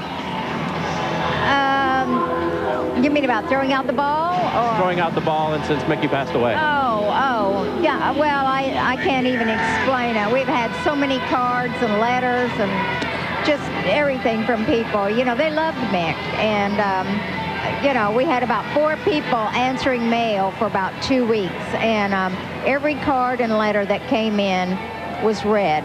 I mean, we made sure of that. So people did love it. And you're going to keep his spirit alive with the donor organ program, and we're going to get to that in a little bit. Mrs. Mantle, it's great to see you. We look forward to seeing you in the future. Bob? Jim, thank you. And a bit later on, we'll give you the number of the Mickey Mantle Donor Awareness Foundation to get a donor organ card, or an organ donor card, I guess would be the more grammatical way of putting it, or information about the program. Eddie Murray to the plate against Mercker. Mercker is basically a hard thrower, fastball, a hard slider, and he comes after you. He got a little bit of a screwball too, doesn't he, Joe? Yes, he does, but he's basically fastball slider. Those are his 2 out pitches. Throws pretty hard.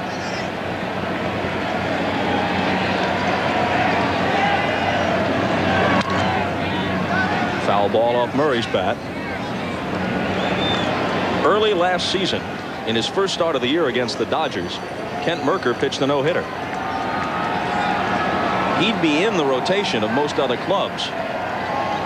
The 5th guy on the deepest starting staff in the majors with Atlanta.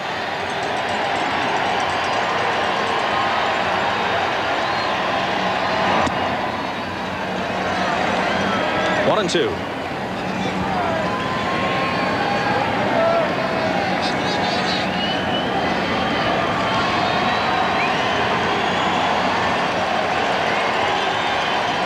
Murray asked for time. Now just as quickly he's back in. Bell away from first.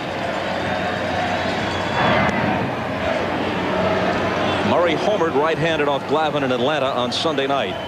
But generally speaking, he's a more dangerous hitter left-handed, and especially tonight with the wind blowing out toward right. Still at about 20 to 25 miles an hour, Bob. I mean, cold and very windy here tonight. But this park is very reachable for guys like Murray, despite the fact that we have the wind blowing to right. I mean, he can get it out of here and left. I mean, they were hitting balls on the nose here in batting practice that carried well to the seats and left. Here's the 2-2. He couldn't stop himself. And on the changeup, he's gone. The error doesn't hurt. We've completed 5. It's 4-1 Cleveland. There are no prizes for making. But his first offering, just a bit outside. He tried the corner and missed. Ball 4. Ball 8. Low, and Vaughn has walked the bases loaded on 12 straight pitches. On camera. You know, that is the footage that the members of the Academy reviewed and inexplicably withheld a Best Actor nomination. Yeah, well, you know what? And again, it's my own fault. I could have had it. I said, hey, I'm busy. Give it to somebody else. I can't be at the dinner. You know what I'm saying? Hey, how about that guy earlier in the postseason? The Charlie Sheen lookalike they had here, throwing out the first ball to try and jumpstart the Indians. Polonia was at the plate when Grissom straight off third, tried to catch the Indians sleeping and instead was thrown out himself. So Polonia back to start the 6th. Actually, at the beginning of the ball game, I thought that the DH in this ball game was going to help Atlanta more than it was going to help the Indians, because it added speed at the top of the lineup in the person of Polonia. And other than Marquise Grissom, there's really not any speed on the Atlanta Braves. And Bobby Cox wanted to play a more aggressive ball game tonight, but he fell behind early, and I think that's taken a little bit away. But I still feel like it added a little more defense as well as speed. Out into the seats, 2-2. Whereas with the Indians, adding Sorrento really didn't help their defense much. Plus, it was just adding a bat to the lineup. Didn't help their defense at all. In fact, he's made 5 postseason errors now. No sooner do I say it than it appears. That's all other first basemen combined in the postseason with 3. Polonia with a weak wave at the splitter, and he sits down.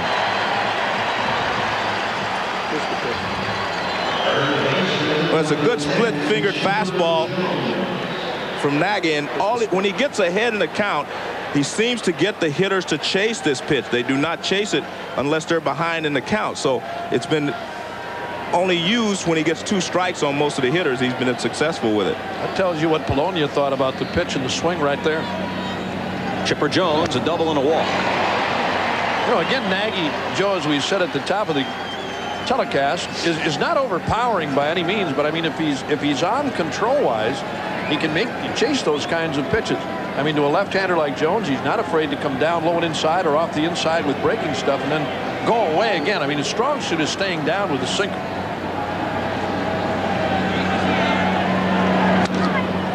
Reaches for it, sends a soft fly into shallow center. Lofton coming on to make the catch.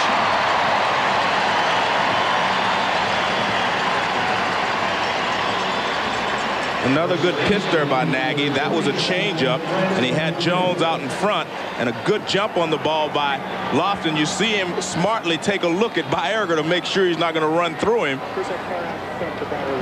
And watch this pitch. He has not been able to get Jones out with any other pitch, so he throws him a changeup. See how far he's out in front? He hadn't thrown him a changeup the entire ball game, and Jones had looked good against him. McGriff takes a ball. I wonder if Kenny Lofton does what Willie Mays purposely did. Wear a hat just a little bit too small so that it flies off with the slightest exertion. Makes you look a little more exciting. He wears it high. I know that. The bill of the cap is high where you're going to get some air under it. I used to do that when I was running to first, so it looked like I was running faster. Just knock it off with your thumb, you know, in your stride. It wasn't a bad move. Gives the appearance that you're really burning down the line, doesn't it? But I mean, whether on the bases with the helmet or in the field with the cap, it flies off almost every time for Lofton. Well, he is an exciting player. He does a lot of things with a flair. McGriff drives one to right. Ramirez turns and watches this one go out for McGriff's 2nd home run of this World Series and his 4th of the postseason.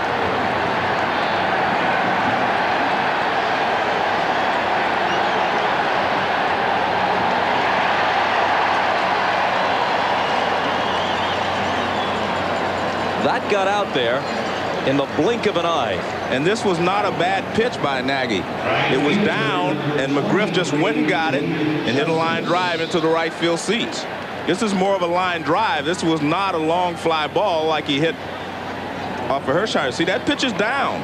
It's down and in fact, and he just nails it to right field, and he knows it's gone right away. No chance for Ramirez. He just kind of looks up. And McGriff with that distinctive Toreador finish with the bat. No one completes a swing quite like Fred McGriff.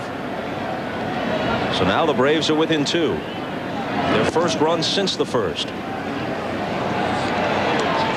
And we talked earlier about Mike Hargrove and Charles Nagy tonight wanting 5 good or 6+ innings out of this guy and then get to the bullpen and use it the way he normally does. If it has to be left-hander or right-hander, but just to get those guys some work. But he also mentioned he'd like to have a 5 or 6 run lead just to give Mesa some innings. Vizquel at short. Justice is gone. The homer by McGriff, though, makes it a 4-2 game after 5½. It is where the lofty atmosphere of most luxury cars is left behind. Awareness Foundation. For an organ donor card or information, 1-800-477-6425. That's 1-800-477-MIC for the Mickey Mantle Donor Awareness Foundation. Bottom of the 6th. Indian lead trimmed to 4-2. Thome, Ramirez, and Sorrento against Mercker.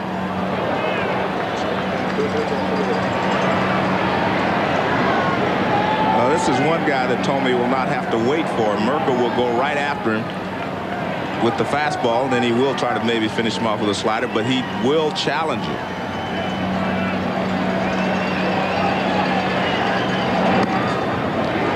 Ball and strike.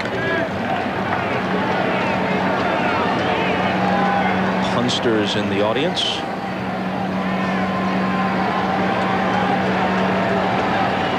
reached that section many times. High with a fastball, 2-1.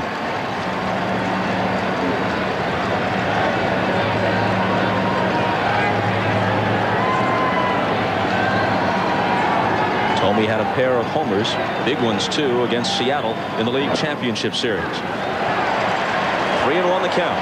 And the Indians with a 2-run cushion, and the Braves still very much in this thing, only in the 6th inning. I know they'd like to have a couple of more. They've scored more in this game than they have in the previous 2 games, but still, it may not be enough. In the air to center. Grissom started in. Now he goes back. And shy of the track, he has it.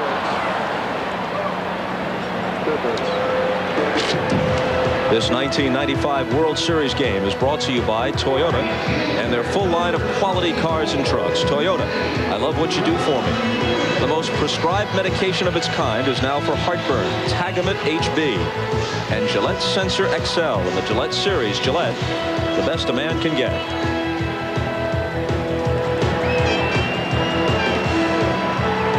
Now Ramirez, who was a very big hitter in this game. With the bases loaded and 1 out in the 3rd, 2 runs already home. Clance came out of the bullpen and got him to hit into a double play. Hit the ball sharply, but right at Lemke. And that kept it at 4-1. A base hit there would have broken the game open. Down to 3rd, Chipper Jones. Griff stays on the bag. 2 out in the 6th. I think in the Cleveland Indians' mind, though, Bob, they're in good shape in this ball game. They are, in their mind, they say, if we can get 6 more outs and get to Mesa, you know, we're in good shape. And I think that's what they're playing for right now, trying to get 6 more outs from the Atlanta Braves. That's the man Joe's talking about. He's the main man out of the Indians bullpen. Not Rick Vaughn.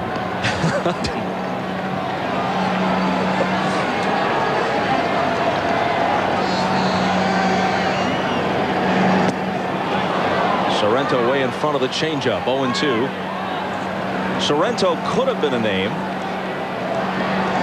etched in infamy for Atlanta Brave fans. Instead, it wound up being Dan Gladden and Gene Larkin, who combined, one scoring it, the other knocking it in, for the run in the 10th that ended that 91 World Series. But Sorrento had an at-bat an inning earlier with men at 1st and 3rd and 2 out, and Alejandro Pena struck him out. Had Sorrento come through as a pinch hitter, he'd be a part of World Series history. Now just a footnote. He was a bench player then for the Twins. If you bring it up, he's a part of World Series history, buddy. Yeah, but I had to look in the small type. Not too long. Not too long.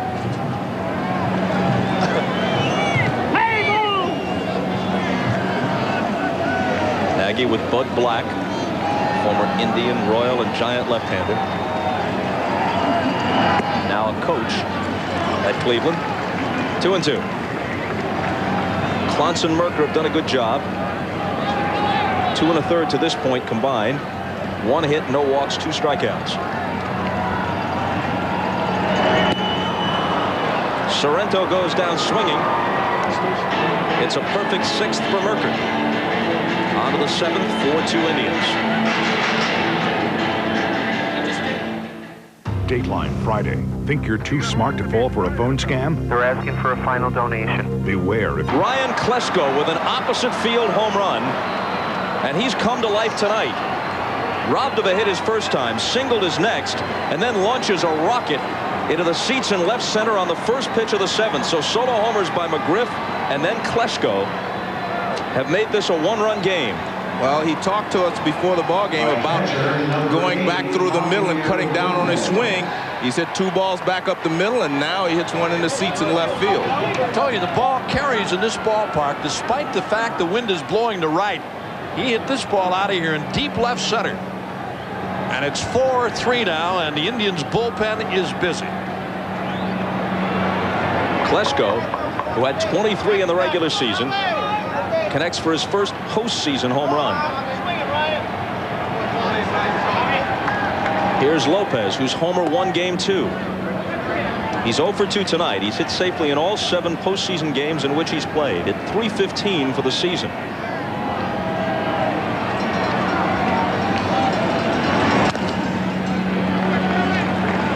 One the count to him. Left-hander Jim Poole is up now in the Indian bullpen. Klesko really touched one off.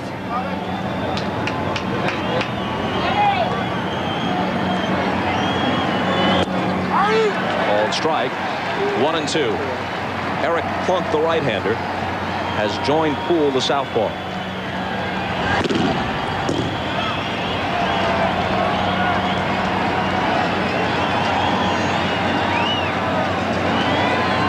The 1-2 pitch.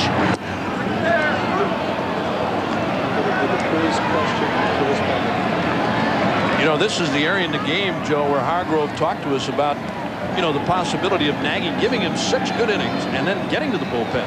He's given up 1 here in the 7th. Hop up toward first baseman Sorrento. Into foul ground he goes for the catch. Now for tonight's Toyota Diamond Dust baseball fact, Eddie Murray has hit at least 1 World Series home run in the 70s, 80s, and now 90s. Who are the 2 other players who have hit World Series home runs in 3 different decades? I wonder if Babe Ruth isn't one of them. Might have hit one, even though he was a pitcher. In 1918, the last time the Red Sox won it all. Lemke, the hitter, certainly hit them in the 20s and the 30s for the Yankees.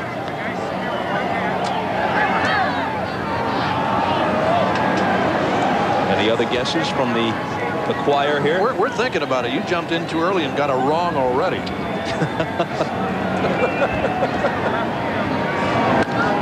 Truck's on your case, buddy, right quick. Hey, but at least I'm willing to risk looking foolish. I'd rather wait and see the answer and look good. No guts, no glory, pal. A run home here in the 7th. The count 0-2 to Lemke. 1 out and nobody on. Lofted in center field. The ball hit fairly well, but Kenny backs up and takes it.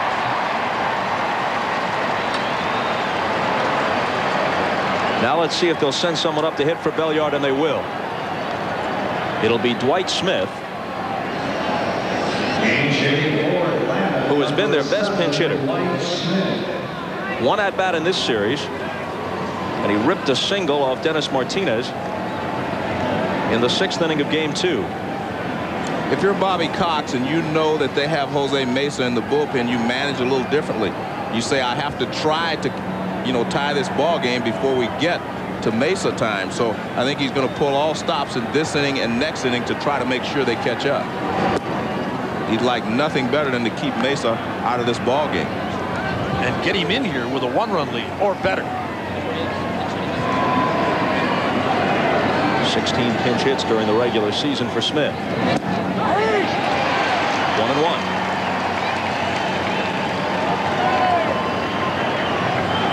Can I have my guess? Go ahead. I'll say Berra. 40s, 50s, and 60s for the Yankees. Good guess. Hammered to the right side, smothered by Sorrento. Underhands to Nagy, covering. Good play. Smith robbed of a pinch hit.